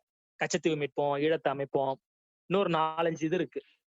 எனக்கு தெரிஞ்சு மத்திய அரசாங்கம் வந்து தமிழகத்துக்கு பண்ண மிகப்பெரிய விஷயம் அந்த கண்கரண்ட் லிஸ்ட், பூரண மதுவிலக்கு. ஆமா, அது ஒரு முக்கியமான தீர்மானம். எல்லா வருஷமும் உருட்டிட்டு இருப்பாங்க. பூரண மதுவிலக்கு எல்லாம் சாத்தியம் இல்ல, முடிஞ்ச அளவுக்கு அதை கண்ட்ரோல் பண்ணணும். அது வந்து முக்கியமான விஷயம். நீங்க பூரண மதுவிலக்கு சொன்னதுனால இந்த டாஸ்மாக் விஷயத்துக்கு வருவோம். டாஸ்மாக் வந்து நம்ம அரசியல்வாதிகள் தான் எல்லாருமே வந்து அதுல ஓனரா இருக்காங்க, எல்லா கடையுமே அவங்க தான் வச்சிருக்காங்க. முக்கியமா டிஎம்கே மேல அந்த குற்றச்சாட்டு பயங்கரமா இருக்கும். மது கடைகள் வச்சுக்கிறது அவங்க தான். இன்னொன்னு முக்கியமா என்னன்னா இந்த லிக்கர் பேன் வந்து லிஃப்ட் பண்ணதே வந்து கலைஞர் தான், கஷ்டப்பட்டு கொண்டு வந்த லிக்கர் பேனை வந்து லிஃப்ட் பண்ணது கலைஞர் தான் அப்படிங்கிற மாதிரி சொல்லுவாங்க. இதை நீங்க எப்படி பாக்குறீங்க? இல்ல, 76 எலெக்ஷனுக்கு முன்னாடி 1 வருஷமோ 2 வருஷமோ லிக்கர் பேனை வந்து அவரு நீக்கிட்டு அவரு மதுக்கடைகளை அனுமதிச்சது உண்மைதான். ஆனா அவரு தன்னோட ஆட்சி முடியறதுக்கு முன்னாடியே திரும்ப லிக்கர் பேனை வந்து அமுல்படுத்திட்டு தான் போனார். அவர் எம்ஜிஆர் வந்துட்டதுக்கு அப்புறமா தான் தமிழகத்துல வந்து மது விற்பனை வந்து அவர் ஓபன் பண்ணி விட்டது, பிரைவேட்டுக்கு அலோவ் பண்ணி விட்டதுன்னு சொல்லிட்டு எல்லாமே அவர் காலத்துல தான் மிகப்பெரிய அளவு நடந்துச்சு. சும்மா 10 கடை 15 கடை இல்ல, ஆயிரக்கணக்கான கடைகள் வந்து போடுறதுக்கான அடித்தளை வந்து எம்ஜிஆரோட ஆட்சி தான். அதன் அடிப்படையில் தான் நீங்க பார்க்க முடியும். அதே சமயம் எம்ஜிஆர் காலத்துல இருந்த சாராய காய்ச்சிகள் தான் பின்னாடி கல்வி வளர்களா மாறினாங்க. இந்த அடிப்படையெல்லாம் பாத்தீங்கன்னா ஆல்மோஸ்ட் எம்ஜிஆருக்கு முக்கியமான வலது கை இடது கைன்னு இருந்த ஆளுங்க எல்லாம் யார் யாரு, அவங்க எல்லாம் இன்னைக்கு என்ன பிசினஸ் பண்ணிட்டு இருக்காங்க, இவ்வளவு பெரிய கல்வி சாம்ராஜ்யத்தை அவங்க அமைக்கிறதுக்கு நிலங்களை யாரு தாரை வார்த்தது, இந்த மாதிரி பல கேள்விகள் கேட்கலாம். லிக்வர் பேனை லிஃப்ட் பண்ணது திரும்ப வந்து அதை வந்து ரிமூவ் பண்ணிட்டு இந்த தமிழகத்துல மது விலக்கு தான் அமல்ல இருந்துச்சுன்னு சொல்லிட்டு வச்சுட்டு போனதுதான் திமுக. ஆனா எம்ஜிஆர் வந்த பிறகு எம்ஜிஆர் வந்து தாய் குலங்கள் என்கிட்ட என் வீடு தேடி வந்து பேசினாங்க, என் கையை பிடிச்சி கெஞ்சினாங்க, நாளைக்கு கிளவிங்க போட்டோ போட்டு விட்டு இவர்கள் தான் காரணம் நான் தூக்குனேன் நானு அப்படின்னு சொல்லிட்டு அவர் சமாளிச்சிட்டாரு. அப்படிதான் நீங்க பார்க்க முடியும். மது விலக்குங்கிறது எந்த அளவுக்கு சாத்தியம்லாம் எனக்கு உண்மையில வந்து பிராக்டிகலா தெரியல.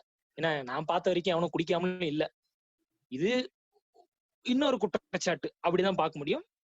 தெரியல இப்ப திரும்ப ஸ்டாலின் வந்தா மது விலக்கை நாங்க அமல்படுத்தும்னு சொல்றாரு. அது எந்த அளவுக்கு பிராக்டிகலா பாசிபிள்ங்கிறத நம்ம 21க்கு அப்புறம் முடிவு பண்ணிக்கலாம். எனக்கு தெரிஞ்சது பாசிபிள் இல்ல. இல்ல மதுவிலக்கு அமல்படுத்துறதுங்கிறத தாண்டி நிறைய கடைகள் வந்து ஓனர்ஸாவே வந்து டிஎம்கே ஆளுங்க தான் இருக்காங்க அப்படிங்கிற மாதிரி இருக்குல்ல. இது நீங்க உங்க கொள்கையில வந்து நீங்க வந்து மதுவிலக்கு வச்சிருக்கீங்க அப்படின்னா குறைந்தபட்சம் உங்க கேண்டிடேட்ஸ் கிட்ட உங்க கட்சியில வந்து உயர்மட்டத்தில் இருக்கவங்க கிட்ட அந்த எதிர்பார்க்க கூடாதா? இல்ல இதையுமே வந்து நம்ம வந்து அவ்வளவு பொலிட்டிக்கல் கரெக்ட்னஸ் எதிர்பார்க்க கூடாது அப்படியே விட்டுருமா? இல்ல நான் இந்த நேரத்துல வந்து இன்னொரு கேள்வியும் அப்படியே அதுல ஆட் பண்ணிடுறேன். எங்க எல்லாரும் ஹிந்தி படிக்க கூடாதுன்னு சொல்லிட்டு அவங்க வீட்டு குழந்தைகளை மட்டும் ஹிந்தி படிக்க வச்சிருக்காரு கருணாநிதி அப்படின்னு சொல்லிட்டு ஒண்ணு இருக்கும். அதே மாதிரி என்னன்னா அவங்க நடத்துற ஸ்கூல்ல எல்லாம் வந்து ஹிந்தியை வந்து சொல்லி தராங்க திமுக நடத்துற ஸ்கூல்ல. இந்த ரெண்டு வாதமும் வந்து அடிக்கடி வரும். ஏன்னா எல்லாத்துக்கும் சொல்ல போறது ஒரே இதுதான். நீங்க ஒரு சைவம் விரும்பி உணவு வந்து சைவம் மட்டும் தான் சாப்பிடுவீங்க. ஆனா நீங்க வச்சிருக்கிற கடையில நான் வெஜிடேரியன் ஃபுட்டை நீங்க விக்கிறீங்கன்னா நீங்க அசைவவாதியா மாறிட போறீங்களா? அது உங்களோட பிசினஸ். விருப்பப்பட்டம் எடுத்துக்க போறான், விருப்பப்படாதான் தூக்கி போட்டு போயிட போறான். அந்த மாதிரிதான். இன்னொன்னுனா திமுகவை சேர்ந்தவங்க ஷேர் வச்சிருக்காங்க. ஆனா ஆமா டிஆர் பால் மாதிரி சில பேர் வச்சிருக்கத்தான் செய்யறாங்க. ஆனா தமிழகத்தோட டாஸ்மாக் மிகப்பெரிய அளவுல சப்ளை பண்றது மெட்ராஸ் தான். அதுக்கு ஓனர் சசிகலா தான். சசிகலா யாரோட பினாமின்னு எல்லாருக்கும் தெரியும். சோ மிகப்பெரிய அளவுல பண்றதெல்லாம் இருக்கிறாங்க. இவர்களோட கைகளும் இருக்கு. அதுல எந்த மாற்று கருத்தும் இல்ல. அது தவறான்னு கேட்டீங்கன்னா 100% தவறு தான். சாராய பிசினஸ் எவன் பண்ணாலும் தப்பு தான். திமுக காரன் பண்ணா மட்டும் நான் சரியாவா இருக்க போகுது அப்படிலாம் கிடையாது. அவர்கள் பண்ணாலும் அது குற்றம் தான். பணம் உருட்டுறதுக்கு நல்ல தொழில்ல அதுவும் ஒரு தொழில். அதனால அதை அவங்க விட போறது இல்லை. நீங்க வேணா மது விலக்கு கொண்டு வாங்க. அதுக்கப்புறம் டிஆர் பாலுவை தமிழகத்துல சரக்கு வைக்க வேணாம், அவரை நம்ம எக்ஸ்போர்ட் பண்ண சொல்லி வெளிநாட்டுல வித்து டாலர்ஸ் சம்பாரிச்சுக்கலாம். ஓகேவா? அப்படிதானே பார்க்க முடியும். நீங்க மது விலக்கு வேணும்னா நீங்க அமல்படுத்திட்டு போயிடுங்க. இல்ல நாளைக்கே வந்து நீங்க எல்லா மது ஆலைகளையும் நீங்க பூட்டி சீல் வைங்க. அரசாங்கம் அதை பண்ண போறது இல்லை. ஏன்னா இவர்கள் எல்லாருமே வந்து அதெல்லாம் பலன் தர்றவங்க தான். காசு அவங்களுக்கு அங்க இருந்து தானே வரப்போகுது. ஒரு குறிப்பிட்ட அளவு மொத்தமா வரலாம், ஒரு குறிப்பிட்ட அளவு வருது இல்ல. யாருமே அதை இழக்க செய்யறாங்க. எனக்கு என்னன்னா இந்த கேள்விகள்லாம் நம்ம வந்து ஏடிஎம்கே கிட்ட கேட்க மாட்டோம். நம்ம இதை ஏன் கேட்கிறோம் டிஎம்கே கிட்ட அப்படின்னா கொள்கை ரீதியா வந்து திராவிட கொள்கையோ சமூக நீதியவோ ஒரு தெளிவையோ வந்து டிஎம்கே கிட்ட தான் எதிர்பார்க்கிறோம். அதனாலதான் இந்த கேள்வி டிஎம்கே கிட்ட வருது. இப்ப பாத்தீங்கன்னா இன்னொரு கேள்வி இதோடய வரும் அப்படின்னா நீங்க வந்து கேஸ்ட்க்கு அகைன்ஸ்டா பேசுறீங்க. ஆனா வந்து உங்க கேண்டிடேட்ஸ் எல்லாருமே வந்து மெஜாரிட்டி கேஸ்ட் யார் இருக்காங்களோ அவங்கள பார்த்து தான் நிப்பாட்டுறீங்க. மைனாரிட்டி அப்பீஸ்மெண்ட் பண்றீங்க. மைனாரிட்டி அப்பீஸ்மெண்ட் பண்றதுக்காக வந்து நீங்க வந்து நிறைய வந்து வேலைகள் பண்றீங்க அப்படிங்கிற மாதிரி எல்லாம் குற்றச்சாட்டு இருக்குது. இது எல்லாமே பொலிட்டிக்கல் கரெக்ட்னஸ் தான். எதிர்பார்க்க கூடாது அப்படின்னு சொல்லிடலாமா நம்ம? இல்ல நான் வந்து பூசி மழுப்புறதாலேயோ நான் ஆதரவா பேசுறதாலேயோ திமுக ஒரு உத்தமமான கட்சியா ஆயிட போறது இல்ல. ஓகேங்களா? நான் என்ன சொல்ல வரேன்னா இந்த இருக்கிற சீரழிஞ்ச ஜனநாயக கட்டமைப்புல ஓட்டுக்கே காசு கேட்கிற மக்கள் தான் நம்ம ஊர்ல இருக்கிறாங்க. கொடுக்க மாட்டேன்னு சொல்லி நிக்கிறோம்னா தோக்கம் அடிச்சிடறாங்க. அதுக்கு யாருக்கே நகர்ல நம்ம பார்த்ததுதான். டோக்கன் கொடுத்தவனுக்கு தான் ஓட்டு போட்டாங்க ஜனங்க. சோ மக்களும் இப்படிதான் இருக்காங்க. அரசியல்வாதிகள் இந்த மக்களோட சமூக பின்னணியில தான் வராங்க. அவங்கள வந்து நீங்க 100% சரியா இருக்க முடியும் எதிர்பார்க்க முடியாதுங்கிறத நான் சொல்ல வரேன்.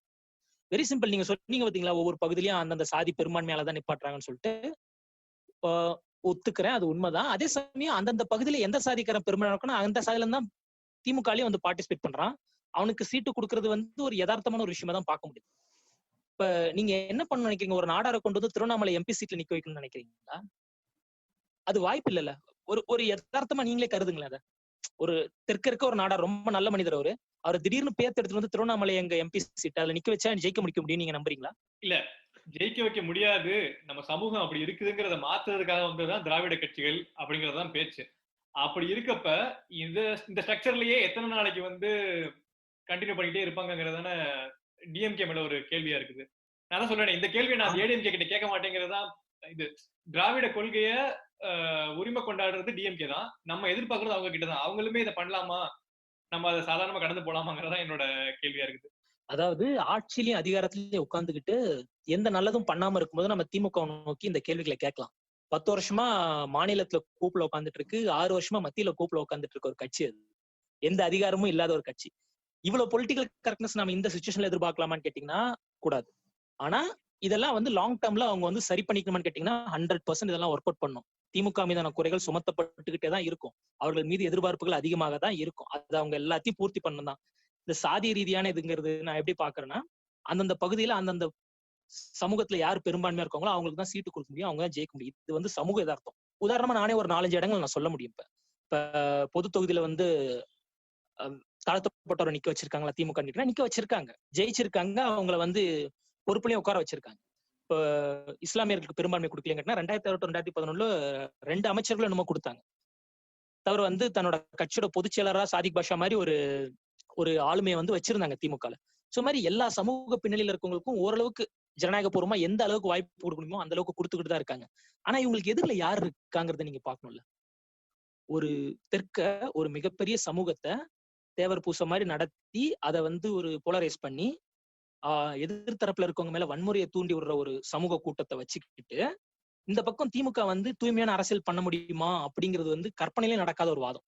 அப்படி பண்றதா இருந்துச்சுன்னா இந்நேரம் கலைஞரும் தோத்துட்டு வீட்டுல உட்காந்துட்டு காமராஜர் மாதிரி பழைய பேப்பர் படிச்சுட்டு இருந்திருக்கலாம். அவ்வளவுதான் வாய்ப்பு இருக்க முடியும் நம்புறேன்.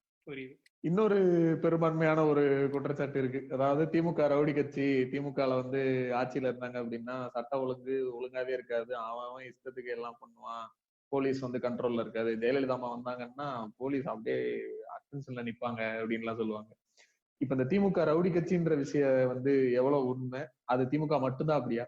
இல்ல, எல்லா கட்சியிலயும் ரவுடிங்க இருக்காங்க, திமுகலயும் ரவுடிங்க இருக்காங்க. அந்த அடிப்படையில் தான் பார்க்க முடியும். ரெண்டாவது வந்து ஜெயலலிதா வந்தா சட்டம் ஒழுங்கு அப்படியே நிலைநிறுத்திடுவாங்க, போலீஸ் வந்து மிக சரியா செயல்படுங்கிறது வந்து கண்ணுல வந்து விளக்கெண்ணெய் ஊத்திட்டு பார்த்தா கூட குற்றமே தெரியாது அப்படின்லாம் சில பேர் சொல்லிட்டு இருப்பாங்க. அதெல்லாம் வந்து அண்ட புழுகு ஆகாச புழுகுங்கிற மாதிரி அம்மா புழுகுன்னு சொல்லிட்டு போலாம். அந்த அளவுக்கு புழுகுறாங்க. ஒரு சின்ன உதாரணம் சொல்ல போனீங்கன்னா லாக்அப் டெத் இப்ப நடந்துச்சுல, சாத்தான்குளம் சம்பவம், அது வந்து ரொம்ப பெரிய பரபரப்பு ஏற்படுத்திச்சு. அது ரொம்ப வந்து சமூக மத்தியில வந்து ஒரு பதற்றத்தை ஏற்படுத்திச்சு. ஆனா நீங்க எடுத்து பாத்தீங்கன்னா புரட்சி தலைவர் 2011 ஆட்சிக்கு வந்தாங்க. அவங்க ஆட்சிக்கு வந்ததுல இருந்து தமிழகத்துல கொட்டடி கொலைகள், அதாவது லாக்அப் டெத்ங்கிறது அதிகரிச்சுக்கிட்டே தான் இருக்கு.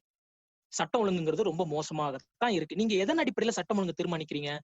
போலீஸ் எவனை பார்த்தாலும் அடிக்கிறது, ஒரு பொம்பளை நடுரோட்ல போட்டு மிதிக்கிறது, டாஸ்மாக் எதிர்ப்பு போராட்டத்துல கலந்துக்கிட்டதுக்காக 4 பேர் மண்டையை பொளந்து விட்டது, இல்ல வந்து தூத்துக்குடி மாதிரி ஒரு இடத்துல வந்து மக்களை வந்து 15-16 பேரை சுட்டு தள்ளினது, இதெல்லாம் நீங்க போலீஸோட சாதனையா பார்க்க போறீங்களா?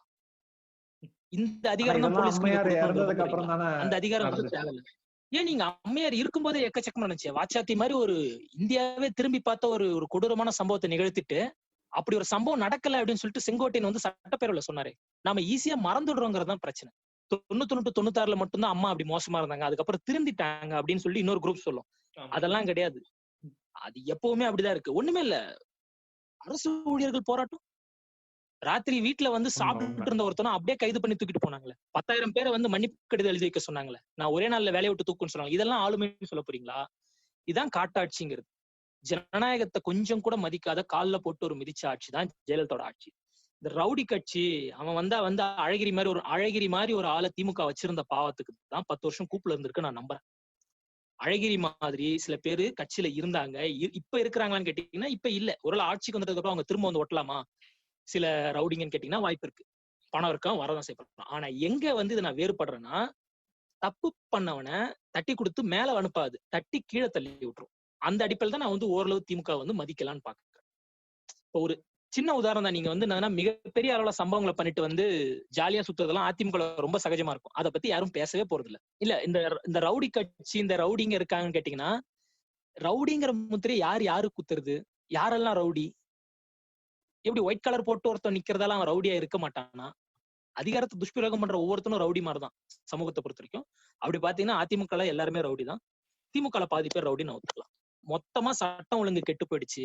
ஜெயலலிதா ஆட்சி காலத்துல சட்டம் ஒழுங்கு வந்து என்ன சொல்றது, பளீர்னு இருக்கும், டைடு போட்டு வாஷ் பண்ண மாதிரி வெள்ளையா இருக்கும்னு சொல்றதெல்லாம் சொல்றவனே சிரிக்க வர அளவுக்கு ஒரு ஜோக் தான் இது. இது வெளிப்படையா சொல்ல போனீங்கன்னா ஒண்ணே ஒண்ணாங்க, இது வந்து என்னன்னா ஸ்டாட்டிஸ்டிக்ஸா பேசணும். சும்மா அப்படி பேசுறதுங்கிறது எப்படின்னா, உங்களுக்கு பிடிச்ச ஒப்பீனியன் நீங்க சொல்லலாம், எனக்கு பிடிச்ச ஒப்பீனியன் நான் சொல்லலாம். நான் வந்து கலைஞர் புகழ் பாடிட்டு போலாம், நீங்க வந்து உங்களுக்கு பிடிச்ச ஆளுமையோட புகழ் பாடிட்டு போலாம். அவ்வளவுதான், இது முடியும். அப்படிதான். இதுல எனக்கு ரொம்ப வருஷமா ஒரு முக்கியமான ஒரு கேள்வி என் மனசுல இருக்கு. இப்ப இந்த ஐ திங்க் 89 நினைக்கிறேன். அப்ப வந்து சட்டமன்றத்துல வந்து ஒரு விவாதம் நடந்துட்டு இருந்தப்ப வந்து ஜெயலலிதாவை அங்க நடந்த ஒரு கைகலப்புல வந்து ஜெயலலிதாவை வந்து திமுக காரங்க எல்லாரும் வந்து ரொம்ப அவங்க சேலை பிடிச்சி இழுத்ததாகவும் அவங்க தலைமுடி பிடிச்சி இது பண்ணாங்க, அது ரொம்ப அராஜகமா நிறைய நடந்துச்சு அப்படின்னு சொல்லி அதுக்கப்புறம் தான் ஜெயலலிதா வெளியே வந்து ஒரு சபதம் போட்டு இனிமேல் முதலமைச்சரா தான் உள்ள வருவேன்னு சொல்லிட்டு போனாங்கன்றதெல்லாம் ஒரு சம்பவம் நடந்துச்சு. எனக்கு என்னன்னா இந்த ஆமா, இந்த சம்பவம் நடந்தப்ப சட்டமன்றத்துல கலைஞர் இருந்தாரா இல்லையா? அப்படி இருந்தாருன்னா அதை ஏன் அவர் தடுக்கல? ஏன்னா பெண்ணுரிமை, சமூக நீதின்ற விஷயத்த வந்து திராவிட கொள்கையில ரொம்ப அடிப்படையா இருக்கக்கூடிய ஒரு அந்த கொள்கையை அடிப்படையா வச்சிருக்க ஒருத்தர் இந்த மாதிரி ஒரு சம்பவம் அங்க நடக்கும்போது அவர் நேர்ல இருந்திருந்தா அதை ஏன் தடுக்கல அல்லது தடுத்தாரா? அதே மாதிரி அது நடந்ததுக்கு அப்புறம் அதுக்கான ஒரு வருத்தமோ இல்ல கண்டனமோ ஏதாவது தெரிவிச்சாரா இல்லையா? இல்ல, இது பத்தி துரைமுருகன் கிட்ட கேட்டப்ப அவர் என்ன சொன்னார்னா, அப்படி ஒரு சம்பவம் நடக்கல. அந்த அம்மாவை தான் மண்டையை பிடிச்சி இழுத்துக்கிட்டு சேலையை பிடிச்சி சுத்திக்கிட்டு இருந்துச்சு. சொல்லப்போனா கந்தசாமி படத்துல ஸ்ரேயா பண்ண மாதிரிதான் அவங்களும் பண்ணிட்டு இருந்ததா ஒரு துரைமுருகன் ஒரு விளக்கம் கொடுத்தாரு. தவிர அப்ப கலைஞர் இருந்தாருன்னா இருந்திருக்க வாய்ப்பு இருக்கு, அது உள்ள இருந்தது. ஆனா துரைமுருகன் அதை டைரக்டா பார்த்தவரு, அவர் மேலேயே அந்த அலிகேஷன் இருக்கு. அவரே சொன்னது என்னன்னா, நாங்க அந்த அம்மா மேல எதுவுமே செய்யல, நாங்க எதுவுமே பண்ணல, அது திட்டமிட்டு தன்னோட அப்ப வந்து அதிமுக ஜாஜேன்னு 2 பிரிஞ்சிருந்துச்சு, ஒரே குழப்பமா இருந்துச்சு, தலைவர்கள் சிதறண்டு இருந்தாங்க. அந்த நேரத்துல என்னன்னா, தனக்கு ஒரு முக்கியத்துவம் வேணுங்கிறதுக்காக ஒரு பெண்ணை கையை பிடிச்சு இழுத்துட்டாங்க, ஒரு பெண் என்றும் பாராமல் அப்படின்னு சொல்லிட்டு ஒரு விக்டிம் பிளே பண்றதுக்காக, மூக்கு சிந்துறதுக்காக அந்த அம்மா பண்ணதாதான் இதை பார்க்க முடியுமே தவிர, மிச்சப்படி இதெல்லாம் இன்னும் சொல்ல போனீங்கன்னா இந்திய அளவுல பல அரசியல் தலைவர்களுக்கு இதெல்லாம் அதிகமான அவமானங்கள் நடந்திருக்கு. ஏன் நம்ம பரிதியிலம் எழுதி வந்து 99 96 டைம்ல அவர் ஒருத்தர் மட்டும் தான் சட்டமன்றத்துக்கு போயிட்டு இருந்தார் திமுக சார்பில். அவரோட வேட்டியை உருவிட்டாங்க. திமுக சார்பில் இருந்தாரு, அவரை வந்து வேணும்ட்டு அவமானப்படுத்தணுங்கிறதுக்காக, ஒரு திமுக காரன் உள்ள வந்தா என்ன ஆகும்னு சொல்லி காட்டணுங்கிறதுக்காக அவர் அவமானப்படுத்தணும்னு பண்ணாங்க. இந்த மாதிரி பல சம்பவங்கள் நடந்திருக்கு. காலப்போக்கில் அதெல்லாம் பல பேர் மறந்திருக்காங்க, மறக்கடிக்கப்பட்டிருக்கு அந்த மாதிரி. ஆனா ஜெயலலிதா தனக்கான பிளேஸ் ஹோல்ட் பண்றதுக்காகவும் தன்னோட பொசிஷனை ஸ்ட்ராங் பண்றதுக்காகவும் பண்ண ஒரு விக்டிம் பிளே நாடகம் தான் அதுன்னு சொல்லிட்டு பொதுவா சொல்ல முடியாது. நீங்க இது மட்டும் ஏன் சொல்ல வரீங்க? ஜெயலலிதா வந்து சென்னாரெட்டி மேல கொடுத்த வழக்க நீங்க அதன் அடிப்படையில பாத்தீங்கன்னா ஜெயலலிதா இப்படி பண்ற ஆளுதான், ஒரு விக்டிம் பிளே பண்ற ஆளுதான் எப்பவுமே. சோ இதெல்லாம் வந்து என்னதுன்னா, இது வந்து எப்பவுமே என்னன்னா ஒரு கான்ஸ்பிரசி மாதிரி. இது இப்படி ஒண்ணு நடந்திருக்கா, இப்படி ஒண்ணு பண்ணிச்சா, அப்படி ஒண்ணு நடக்கல. துரைமுருகன் அதை மறுக்கவும் செஞ்சுட்டாரு பொது மீடியாவில. இதுக்கப்புறமும் நீங்க வந்து இல்ல அப்படி ஒரு விஷயம் நடந்தா இருக்கு, அதுக்கு மன்னிப்பு தான் கேட்கணும், நடக்காத ஒரு விஷயத்துக்கு எப்படி மன்னிப்பு கேட்க முடியும்? முதல்ல நம்ம அதுக்காக துரைமுருகன் சொல்ற வாக்கை எப்படி ஏத்துக்க முடியும்? இப்போ வந்து இவங்கதான் பண்ணாங்க அப்படின்னு குற்றச்சாட்டு வைக்கிறாங்க அப்படின்னு, அவங்க பண்ணல அப்படின்னு சொல்லிட்டா நம்ம வேத வாக்கை எடுத்துக்க முடியுமா? இங்கதான் நான் வந்து என்ன சொல்ல வரேன்னா, 2 பேர்கிட்டயும் அவங்களோட கருத்து இருக்கு. அங்க சிசிடிவி ஃபுட்டேஜ் இல்ல. இருந்திருந்தா ஒருவேளை கந்தசாமி ஸ்ரேயா இன்னொரு பார்ட் வந்து அங்க வெளிப்பட்டு இருக்கலாம் நான் நம்புறேன். ஒரு விஷயம் இப்ப நம்ம பேசுறதெல்லாம் வச்சு யோசிச்சு பார்த்தா, ஒரு காமன் மேன் பாயிண்ட் ஆஃப் வியூல பார்க்கும்போது டிஎம்கே விஞ்ஞான ஊழல் பண்ண மாதிரி வந்து மற்ற கட்சிகள் எல்லாம் சேர்ந்து ஒரு விஞ்ஞான பிரச்சாரம் பண்ணிருக்காங்கன்றதுதான் எனக்கு தோணுது. ஒருவேளை இந்த மாதிரி இதனுடைய மறுப்புகளையும் இதனுடைய விளக்கங்களையும் சரியா மக்கள் கிட்ட கொண்டு போய் சேர்க்க முடியலையா? ஏன் இன்னும் அந்த ஒரு தெளிவு வந்து மக்கள் கிட்ட போகல?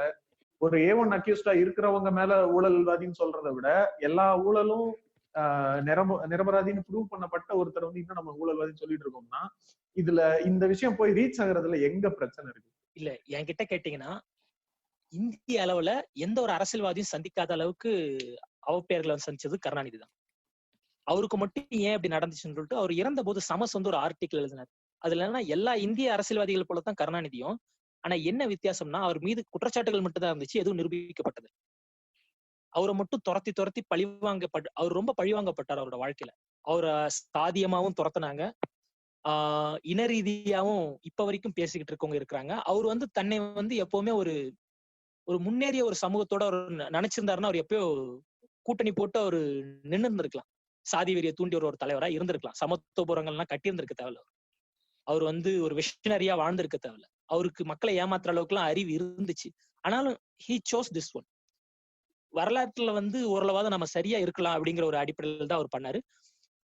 இது எந்த விளக்கமும் குற்றம் குறை இல்லாத ஒரு தலைவரா நான் கருணாநிதியை பார்க்கல. நான் என்ன பாக்குறேன்னா, இந்த இத்து போன இந்திய சமுதாயத்துல இந்த அளவுக்கு ஒரு தலைவன் உருவாக்குறதே ஆச்சரியமான விஷயம் நான் பாக்குறேன். ஒரு நூற்றாண்டுக்கு இந்த மாதிரி ஒரு தலைவன் வந்தா பெரிய விஷயம் நான் நம்புறேன். நம்மளுக்கு பிடிச்ச கலைஞரோட அச்சீவ்மெண்ட்ஸ் இல்ல அப்படி சாதனைகள் அதை பத்தி பேசலாமா? என்ன அதை நம்ம யாரும் பேசுறதே இல்லையோ, எப்ப பார்த்தாலும் நம்ம வந்து குற்றச்சாட்டுகளையே வந்து மறுக்கிறதுலயே வந்து பாதி நேரம் போயிருதோ, அவங்க பண்றதெல்லாம் கொண்டாடுறது இல்லையோ அப்படின்னு தோணுது. நிஜமாவே நிறைய பேருக்கு அதனால பலனை அனுபவிச்சவங்களுக்கே வந்து தெரியல அப்படிங்கறத உண்மையா இருக்குது. சோ அதை பத்தி கொஞ்சம் நிறைய பேசணும் அப்படின்னு தோணுது. இல்ல, நீங்க அதன் அடிப்படையில பாக்கணும்னா நிறைய அவரோட வாழ்க்கையில வந்து நிறைய விஷயம் நடந்திருக்கு. ஏன்னா அவர் 50 ஆண்டு 60 ஆண்டு அரசியல் வாழ்க்கை இருந்திருக்காரு. அதனால வந்து மிக அதிக அளவுல சாதனைகள் இருந்திருக்கு. அது வந்து எப்படி சொல்றதுன்னா, எல்லாரும் அந்த சமூக நீதி இடஒதுக்கீடுங்கிறத பிரதானமா சொல்லுவாங்க, அதோட நிறுத்திக்குவாங்க. அதை தாண்டி வந்து ரொம்ப சின்ன அளவுல ஒரு மைக்ரோ மானிட்டரிங் லெவல்ல ஒரு பண்ண சோசியல் அச்சீவ்மெண்ட்ஸ் எனக்கு ரொம்ப பிடிக்கும். ஒண்ணு இல்ல, நீங்க பாத்தீங்கன்னா அருந்ததியர்களுக்கான உள்ளிடஒதுக்கீடுன்னு சொல்லி ஒரு அம்சம் கொண்டு வந்தார், 3%. அந்த 3% கொண்டு வந்துட்டதுக்கு அப்புறமா தான் அருந்தை சமூகம் வந்து இன்னைக்கு கல்வியிலையும் சமூகத்திலயும் முன்னேற்றம் அடைஞ்சிருக்கு. புதுரை வண்ணார்னு ஒரு சமூகம் இருக்கும், அதாவது அருந்ததியர்களுக்கே அருந்ததியர்களும் அப்படிப்பட்ட ஒரு சமுதாயம். அவர்களுக்கான ஒரு நலவாரி அமைச்சிருக்காரு.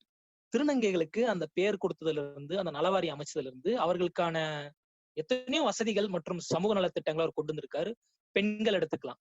பெண்கள் எடுத்தீங்கன்னா இந்தியாவில முதல் முறையா சொத்துல சம பங்கு இருக்குன்னு சொல்லிட்டு 1989 அவர் கொண்டு வந்தாரு. இந்திய அரசாங்கம் அதை அமுல்படுத்தது 2007 மேலதான் அதை வந்து அப்ளை பண்ணுது. இப்பதான் சுப்ரீம் கோர்ட் அதை ஃபைனலைஸ் பண்ணிருக்கு. ஆமா, ப்ராப்பர்ட்டி இன்ஹெரிட்டன்ஸ் ரைட்ஸ் வந்து விமனுக்கு இருக்குன்னு சொல்லிட்டு இப்பதான் அக்செப்ட் பண்ணிருக்கு. சோ 89 அவர் பண்ணிட்டு போனதை ஒரு 30 வருஷம் கழிச்சு இந்தியா வந்து ஃபாலோ பண்ணுது. நான் இப்படிதான் வந்து மதிப்பிடுறேன் அவரோட சாதனைகளை. எனக்கு முக்கியமா என்னன்னா, இந்த ஃப்ரீபீஸை வந்து ஈஸியா கொச்சப்படுத்திட்டு போயிருவாங்க. நீங்க வந்து ஓட்டுக்காக பண்றீங்க, இந்த மாதிரி இலவசமா கொடுத்து வாக்காளர்களை விலைக்கு வாங்குறீங்க அப்படிங்கிற மாதிரி சொல்லிடுவாங்க. அது வந்து எந்தவித புரிதலுமே இல்லாம யாராவது எதிர்கட்சியில சொல்றவங்களை அப்படியே வச்சு ஃபாலோ பண்ற மாதிரி ஒரு போக்கா தான் இருப்பது. நிஜமாவே ஃப்ரீபீஸ்னால வந்து மக்களுக்கு வந்து ஈவன் டிஎம்கேவா இருந்தாலும் சரி, ஏடிஎம்கே வந்தாலும் சரி, அவங்க கொடுத்த ஃப்ரீபீஸ்னால பயங்கரமா வந்து பலன் அடைஞ்சிருக்காங்க ஏழை மக்கள் அப்படின்னு சொல்லணும். இப்போ வந்து டிவியோ இல்ல ஒரு மிக்சரோ இல்ல ஒரு கிரைண்டரோ வந்து ஒரு வாங்க முடியாத ஒருத்தவங்களுக்கு இது கிடைக்குது அப்படின்னா அவங்களோட வாழ்க்கை தரத்தை எந்த அளவுக்கு அது உயர்த்துங்கிறத கொஞ்சம் கூட புரிஞ்சுக்க முடியாத மாதிரி இருக்காங்க. இப்ப நான் வந்து ப்ரிவிலேஜா இருக்கேன், சொகுசா இருக்கேன் அப்படின்னா எனக்கு அந்த கலர் டிவியோ இல்ல வந்து மிக்சியோ வந்து ஒரு அனாவசியமான செலவா தெரியலாம். ஆனா அதை வாங்குறதுக்கான வாய்ப்பே இல்லாத ஒருத்தருக்கு, இப்போ ஃபார் எக்ஸாம்பிள் ஒரு ஏழை குடும்பத்துல ஒரு பெண் இருக்காங்க அப்படின்னா அவங்களுக்கு கிடைக்கிற அந்த மிக்சியோ கிரைண்டரோ டிவியோ அதை அவங்களை எந்த அளவுக்கு எம்பவர் பண்ணுதுங்கிறது தான் முக்கியம். அதை யாருமே பேசுறது கிடையாது, அதை புரிஞ்சுக்கிறதுக்கும் கிடையாது. நம்ம மாதிரி நம்ம முருகதாஸ் மாதிரி விஜய் மாதிரி வந்து வீராவேசமா வந்து டயலாக் வச்சுட்டு போயிடுறாங்க பொதுவா. ஒரு ஆமா, அதை பார்த்து டிக்டாக்ல அத்தனை பேரும் ஏற்கனவே ஃப்ரீயா கொடுத்த டிவி மிக்ஸி எல்லாம் வேற போட்டு உடைச்சு, அதான் ஈவன் ஃப்ரீ பிசினஸ் சொன்னா ஈவன் எலக்ட்ரிசிட்டி, ஃபார்மர்ஸ்க்கு எலக்ட்ரிசிட்டி கொடுத்தது, இந்த மாதிரி நிறைய பண்ணிருக்காரு. இப்ப ஃபார்மர்ஸ்னு சொல்ல போனா உழவர் சந்தை கொண்டு வந்தது, இந்த ஃபுட் ஸ்டோரேஜுக்கு வழி பண்ணது, இது எல்லாமே வந்து பயங்கரமான நல்லா நீங்க சொல்ற மாதிரி அந்த தொலைநோக்கு பார்வையோட விஷனரியா தான் இருந்திருக்காரு. எனக்கு என்ன அப்படின்னா, நம்ம ஏற்கனவே சொன்ன மாதிரி இவங்க வந்து சமூக நீதி, விமன் எம்பவர்மெண்ட் இதெல்லாம் வந்து அதுல அடிப்படையான விஷயங்கள், சமூகத்தோட ரொம்ப அடிமட்டத்துல இருக்கிறவங்க எல்லாம் உயர்த்துறதுக்காக நிறைய விஷயங்கள் பண்ணியிருக்காருன்றது ஒரு பக்கம். இன்னொரு பக்கம் ஓவராலா வந்து தமிழ்நாடோட எக்கனாமிக் டெவலப்மெண்ட்ல கலைஞரோட பங்கு வந்து ரொம்ப அதிகமா இருக்கு அப்படின்னு நினைக்கிறேன். இப்ப இந்த குளோபலைசேஷனுக்கு அப்புறம் இந்த டைடல் பார்க் வந்ததா இருக்கட்டும், ஐடி பூமா இருக்கட்டும், இதுல வந்து கலைஞருடைய பங்கு வந்து நிறைய இருக்கு இல்லையா? அதே மாதிரி இப்ப நீங்க சொன்ன மாதிரி இப்போ இந்த விவசாய கடன் தள்ளுபடி பண்ணது, இது எல்லாமே பார்ட் ஆஃப் எக்கனாமிக் டெவலப்மெண்ட் தானே. ஆமா, எக்கனாமிக்ங்கிறத விட ஒரு கம்யூனிட்டிவே அப்படியே வந்து எக்கனாமிக்கலா டெவலப் பண்றது இருக்குல்ல. இப்ப எஜுகேஷன் ஃபர்ஸ்ட் கிராஜுவேட்ஸ்க்கு வந்து அவர் பண்ண அந்த பிளான்ஸா இருக்கட்டும், அவர் கட்டின அத்தனை யூனிவர்சிட்டிஸ், காலேஜஸ், இதனால வந்து என்னென்ன நல்லதெல்லாம் நடந்திருக்குங்கிறதெல்லாம் நம்ம கன்சிடர் பண்றது இல்ல அப்படிங்கறதுதான் இங்க வருத்தமா இருக்கு. அதான் இப்ப இந்த நியூ எஜுகேஷன் பாலிசியில இவங்க சொல்ற மாதிரி அந்த ஜிஆர் வந்து நாங்க 50% கொண்டு வர்றதுதான் எங்களுடைய மோட்டோன்னு சொல்லி அவங்க கொண்டு வந்த இந்த பாலிசிஸை வந்து ஆல்ரெடி ஆல்மோஸ்ட் 46% தமிழ்நாடு அச்சீவ் பண்ணிருச்சு அப்படிங்கிறதுல கலைஞருடைய பங்கு ரொம்ப அதிகமா இருக்கு இல்லையா? ஆமா, 49% ஜிஆர். அந்த அளவுக்கு வந்து சொல்ல போனீங்கன்னா இவர்கள் போடுற திட்டங்கள்லாம் எப்படி இருக்குன்னா, இதுக்கு மேலதான் இந்தியாவை நாங்க டெவலப் பண்ண போறோம், இதுக்கு மேலதான் நாங்க ஆனா ஒரு part of India already develop ஆகி இருக்கு. அது பல பேர் ஒத்துக்க மறுக்கிறாங்க. அதன் அடிப்படையில் தான் நான் பாக்குறேன் தமிழ்நாடோட மாடல் வந்து ரொம்ப சக்சஸ்ஃபுல்லான மாடல். இதுக்கு நான் முக்கியமான காரணமா நான் அண்ணாவை சொல்லலாம்னு நினைக்கிறேன். ஏன்னா 2 லாங்குவேஜ் பாலிசி அவர் கொண்டு வந்து ரொம்ப நல்லது. ஏன்னா நமக்கு கம்யூனிகேட் பண்றதுக்கு இங்கிலீஷை தவிர வேற வாய்ப்பே இல்லாம போயிட்டதால நம்ம அதை தொடர்ந்து படிச்சோம். அதனாலதான் இந்த குளோபலைசேஷன் மேஜிக் சவுத்துல நடந்துச்சு, நார்த்ல நடக்கல. அதையும் குறிப்பா தமிழகம், கேரளா, கர்நாடகா போன்ற மாநிலங்கள், கர்நாடகால கூட பெங்களூர் மட்டும்தான் ரொம்ப அதிக அளவுல பயனடைஞ்சது. அதுலயும் இங்கேயும் எத்தனை சதவீதம் தமிழர்கள் வேலை செய்யறாங்கலாம் கணக்கெடுத்து பாத்தீங்கன்னா தலை சுத்தி போயிடுவோம். ஸோ சொல்ல போனீங்கன்னா இந்த சவுத் மட்டும் இந்த அளவுக்கு இந்த ஒரு மேஜிக்கலான ஒரு சக்சஸ் கிடைச்சதுக்கு காரணம் ஹிந்தியை பின்தள்ளிட்டு இங்கிலீஷ்க்கு முக்கியத்துவம் கொடுத்ததுதான். ஸோ அதன் அடிப்படையில வந்து அந்த 2 லாங்குவேஜ் பாலிசிங்கிறது ரொம்ப முக்கியமான விஷயம். சொல்லிக்கிட்டே போலாம். அந்த ஸ்ரீபெரும்புதூர் மாதிரி ஒரு ஏரியா டெவலப் பண்ணி லட்சக்கணக்கான பேருக்கு வேலை வாய்ப்புகளை உருவாக்குனது. அப்புறம் பல கம்பெனிஸ் வந்து தமிழகத்தில் தொழில் தொடங்குறதுக்கு இன்ட்ரெஸ்ட் காமிச்சது திமுக ஆட்சி காலத்துல தான். நீங்க ஒரு உதாரணம் எடுத்துக்கிட்டீங்கன்னா கியா மோட்டார்ஸ் இருக்குல்ல, அது தமிழகத்துல தான் வர வேண்டியது.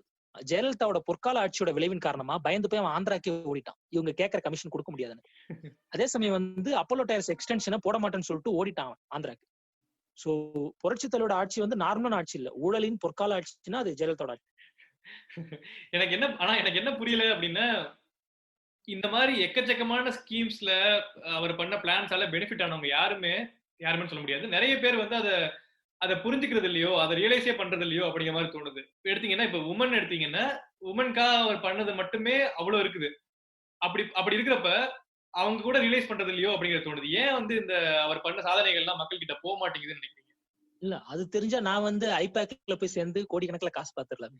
எனக்கும் தெரியாது, எனக்கும் அது ஆச்சரியம் தான்.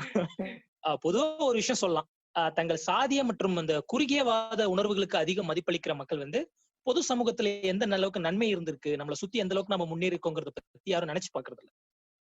அதன் அடிப்படையில் தான் இந்த தோல்வியை நான் பார்க்க முடியும். எனக்கு என்னமோ இன்னொரு விஷயம் தோணும், இவங்க வந்து மத நல்லிணக்கம் இல்ல மத சார்பின்மை இதெல்லாம் பேசுனதுனால வந்து மெஜாரிட்டியா இருந்த ஹிந்துஸ்க்கு வந்து ஒரு வெறுப்பு வந்துருச்சா? என்னதான் அவரால் பெனிஃபிட் அடைஞ்சாலும், இப்ப ஒரு டீச்சர் இருக்காங்க அப்படின்னா அவங்க வந்து ப்ராப்பர்ட்டி ரைட்ஸ் கிடைச்சிருக்கும் இவர் போட்டதால, அரசு ஊழியர்கள் ஆப்வியஸா வந்து கலைஞர்னால பயங்கரமா பயனடைச்சிருப்பாங்க. இந்த மாதிரிலாம் நடந்ததுக்கு அப்புறமே அவரை வெறுக்கிறதுக்கு இது ஒரு காரணமா இருக்குமா அப்படின்னு எனக்கு தோணுது. இல்ல, இந்து மத எதிர்ப்பு அப்படிங்கறத விட சாதிய ஒழிப்புன்றதே இவங்களுக்கு எல்லாம் பிரச்சனை தானே. நான் இந்த கட்டமைப்பை உடைக்கிற மாதிரி என்ன நடந்தாலும் அதுக்கு அதை எதிர்க்கிற மனப்போக்கு தான் இன்னைக்கு வரைக்கும் இருக்கு நம்ம எல்லாருக்கிட்டையும். சாதிய கட்டமைப்புக்கு அடிப்படையே ஹிந்து மதம் தானே. சோ நீங்க சாதியை எதிர்த்தீங்கன்னா ஆப்வியஸா ஹிந்து மதத்தை இருக்கிற மாதிரி தான் இருக்குது. அப்படிதான் அவங்களே எடுத்துக்கிறாங்க அட்லீஸ்ட். இல்ல நான் என்ன நினைக்கிறேன்னா ரொம்ப சிம்பிள் தாங்க. படிச்சு எல்லாரும் வேலைக்கு வந்துட்டோம், ஓரளவு சமூக முன்னேற்றம் அடைஞ்சாச்சு, கையில வந்து சில பல ஆயிரங்கள் வந்து புழங்குது, அந்த அளவுக்கு வந்தாச்சு. இன்னமும் வந்து நம்ம இந்த திராவிட இதெல்லாம் பேசணுமா? சாய்பாபாக்கு விளக்கத்தலாமே. ஒரு இலைட்டுத்தனமா இருக்குல்ல அது. நானும் இப்ப இந்த பிற்படுத்தப்பட்டவர்களுக்கு எல்லாம் வந்து மனக்குறை என்னன்னா, அவங்க ரொம்ப வருஷம் வந்து அடிமைகளா தான் வாழ்ந்தாங்க. இந்த பிசின்னு சொல்லப்படுற இந்த பிற்படுத்தப்பட்ட சமூகம் அவங்களுக்கு என்னன்னா, இன்னைக்கு கையில கொஞ்சம் காசு போடுறது, ஐடி கம்பெனில வேலை செய்யறான், என்னடா இது இவ்வளவு மட்டமா இருக்கேன்னு. சரி ஓகே, நான் ராஜராஜ சோழ வம்சம், நான் பாண்டிய மன்னனோட வம்சம்னு சொல்லிட்டு அது என்னன்னா, அது வந்து ஒரு தாழ்வு மனப்பான்மையோட வெளிப்பாடு தான் அதை பாக்குறேன். சாதிய ஆமா ஆண்ட பரம்பரை, அந்த சாதிய பற்று எல்லாமே. சாதி பற்று இருக்கலாம், சாதி வெறிதான் இருக்கக்கூடாது. அது எப்படி இருக்கு, குசுவோட எல்லாம் நசிக்கதான் விடக்கூடாது. அந்த மாதிரி வந்து இதெல்லாம் வந்து ஒரு அற்புதமான இல்ல, இவங்க கண்டுபிடிப்புகள் எல்லாம் இப்படிதான் இருக்கு. இவங்க சாதிய மனநிலை இவங்க வந்து இதன் அடிப்படையில் தான் கருணாநிதி அணுகுறாங்க, இதன் அடிப்படையில் தான் வெறுக்கிறாங்க. நான் என்னதான் இருந்தாலும் சிவப்பா இருக்காரு இல்லைங்க எம்ஜிஆர், அவர் சமாதியில போனா இன்னும் காது வச்சு கேட்கறாங்க. புரியுதுங்களா? இது வந்து ஒரு பெரிய ஓட் பேங்க். நீங்க இன்னும் மதுரை தேனி பக்கம் போனீங்கன்னா என் ஃப்ரெண்ட்ஸுங்க சொல்லுவாங்க, கிழவிங்க எல்லாம் இன்னும் நம்புதுங்கடா, மதுரை வீரன் படம் நேத்து தான் பார்த்தேன், எம்ஜிஆர் உயிரோட தான் இருக்காரு, நம்ம சொன்னா சிரிப்பீங்க, பட் இன்னமும் நம்புறாங்க ஜனங்க. இது ஒரு 10% ஓட்டு இருக்கு தமிழகத்துல. உண்மை. இன்ன வரைக்கும் எம்ஜிஆருக்காக ரெட்டலைக்கு ஓட்டு போடுற ஆட்கள் எங்க ஊர்ல இருக்காங்க. நான் பாத்திருக்கேன். நான் எலெக்ஷன் அன்னைக்கு நான் பாத்திருக்கேன். அதான் எலெக்ஷன் அன்னைக்கு எம்ஜிஆர் படம் போட்ட தொப்பியை போட்டுட்டு வந்து தலைவர் கட்சிக்கு ஓட்டு போட்டுருங்க அப்படின்னு சொல்லுவாங்க, அவங்களும் ஓட்டு போட்டுருவாங்க அப்படின்னு சொல்லுவாங்க. இன்னமும் நடக்குதாங்கிறது. தலைவர் கட்சிக்கு இல்ல, தலைவருக்கு தான் நான் ஓட்டு போட்டேன், எம்ஜிஆருக்கு தான் நான் ஓட்டு போட்டேன், எம்ஜிஆர் தான் ஏடிஎம்கேல இருக்காருன்னு இன்னும் நம்பிக்கிட்டு இருக்காங்க. ஆனா இன்னொரு விஷயம் என்னதுன்னா, நீங்க இதுல கவனிக்க வேண்டியது என்னன்னா, இத்தனை எம்ஜிஆர் மீதான கவர்ச்சி, ஜெயலலிதா மீதான வந்து ஒரு சாதிய சுப்பீரியாரிட்டியோட இருந்த ஜெயலலிதா வந்து பிடிச்சிருந்தாலும் ஓரளவுக்கு தமிழக மக்கள் வந்து கருணாநிதிக்கு ஓட்டும் போட்டிருக்காங்க. அது எதன் அடிப்படையில் நடந்துச்சுன்னா, இதுக்கு மேல சகிச்சுக்கவே முடியாது இவங்களோட ஆட்சிய, இந்த ஆள் வந்தா கொஞ்சம் பரவாயில்லடா அப்படிங்கிற நிலைமையிலதான் கருணாநிதியை சூஸ் பண்ணிருக்காங்களே தவிர இவரை பிடிச்சி இவரை மிகவும் நேசிச்சு எல்லாம் பண்ணதில்லை. ஆனா என்னன்னா, தமிழக அரசியல் கருணாநிதி ஆதரவு, கருணாநிதி எதிர்ப்பு தான் கடந்த 50 வருஷம். எதிரில் ஆளு மாறிக்கிட்டே இருக்கு, இந்த பக்கம் ஆளு மாறவே இல்லை. இப்போ இந்த பாட்காஸ்டோட மெயினான ஒரு அப்ஜெக்டிவே என்ன அப்படின்னா, இங்க இருக்கிற யாருமே வந்து திமுகவுக்கு சொம்படிக்கிறதோ இல்ல திமுக ஒரு நல்ல கட்சின்னு சொல்றதுக்காகவோ இந்த பாட்காஸ்ட் கிடையாது.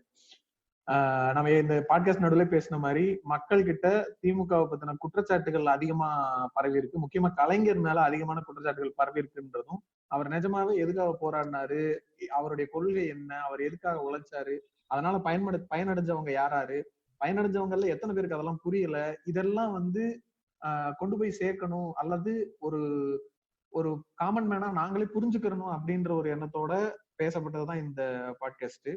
இதுல நாங்க சொல்லப்பட்டிருக்க கருத்தை வந்து எல்லாரும் அப்படியே ஏத்துக்கணும் அப்படிங்கிறது இல்ல. நானும் வந்து பேசிக்கா ஒரு திமுக காரணம் இல்ல அது சம்பந்தமான எதுவோ கிடையாது. பட் இந்த கடந்த சில வருஷங்களா இப்ப நான் பாக்குறப்ப கருணாநிதி எவ்வளவு பரவாயில்ல, அவர் கொடுத்த ஆட்சியில் நான் ஓரளவுக்கு சொபிஸ்டிகேட்டடா தான் இருந்தேன்னு நான் நம்புறேன். அதே சமயம் அவரோட ஆட்சியில ஊழல் இல்லையா, அதிகார மீறல்கள் இல்லையா, விதிமீறல்கள்லாம் இல்லையானா எல்லாமே இருந்திருக்கு. இது எல்லாமே இந்த இந்தியாவில இருக்கிற ஜனநாயகத்தோட குற்றங்கள், இந்த இந்தியாவில இருக்க ஜனநாயகத்தோட கரைப்படிந்த பக்கங்கள். அதை எல்லாத்தையும் கொண்டு போய் ஒரு கட்சி மேல கொண்டு போறதுக்கு ஒத்துக்க முடியாது. மிச்சபடி கலைஞர் புகழ் வாழ்க, கலைஞருக்கு மட்டும் ஓட்டு போடுங்க, அதுக்கப்புறம் உதயநிதியை வந்து நீங்க தலைவராக்குங்கன்னா சொல்றதுக்கு நான் இல்லை. ஸ்டாலினை பத்தியும் எனக்கு ஒன்னும் அவ்வளவா புரிதல் இல்லை. அவர் ஆட்சிக்கு வரட்டும், அதுக்கப்புறம் தான் பார்த்து குறைகளை சொல்ல முடியும். ஆண்டவன் படைப்பில் அனைவரும் சமமெனில் அவன் உயர் ஜாதிக்கு மட்டும் தங்கத்தால் மூளை செய்து தலைக்குள்ளே வைத்தானா? மற்ற ஜாதிக்கெல்லாம் மண்டைக்குள் இருப்பதென்ன களிமண்ணா சுண்ணாம்பா? கட்டை விரலோ தலையோ காணிக்கையாக இந்நாள் எவனும் கேட்டால் பட்டை உரியும், சுடுகாட்டில் அவன் கட்டை வேகும். ஆறிலும் சாவுதான், நூறிலும் சாவுதான், ஆனது ஆகட்டுமே, இந்த ஆட்சிதான் போகட்டுமே. மகுடமின்றி வாழ முடியா மனிதர்களாம் சிசுவாக பிறக்கும் போதே சிம்மாசனத்துடனா பிறந்தோம். ஆட்சி வரும் போதும் நிலையல்ல, ஐயா அண்ணா வகுத்த கொள்கை போதாது வாழும் நிலையாக. எனவே ஆட்சியில் இருப்பினும் இல்லாத இருப்பினும் தன்மான உயிரை மதிப்போம்.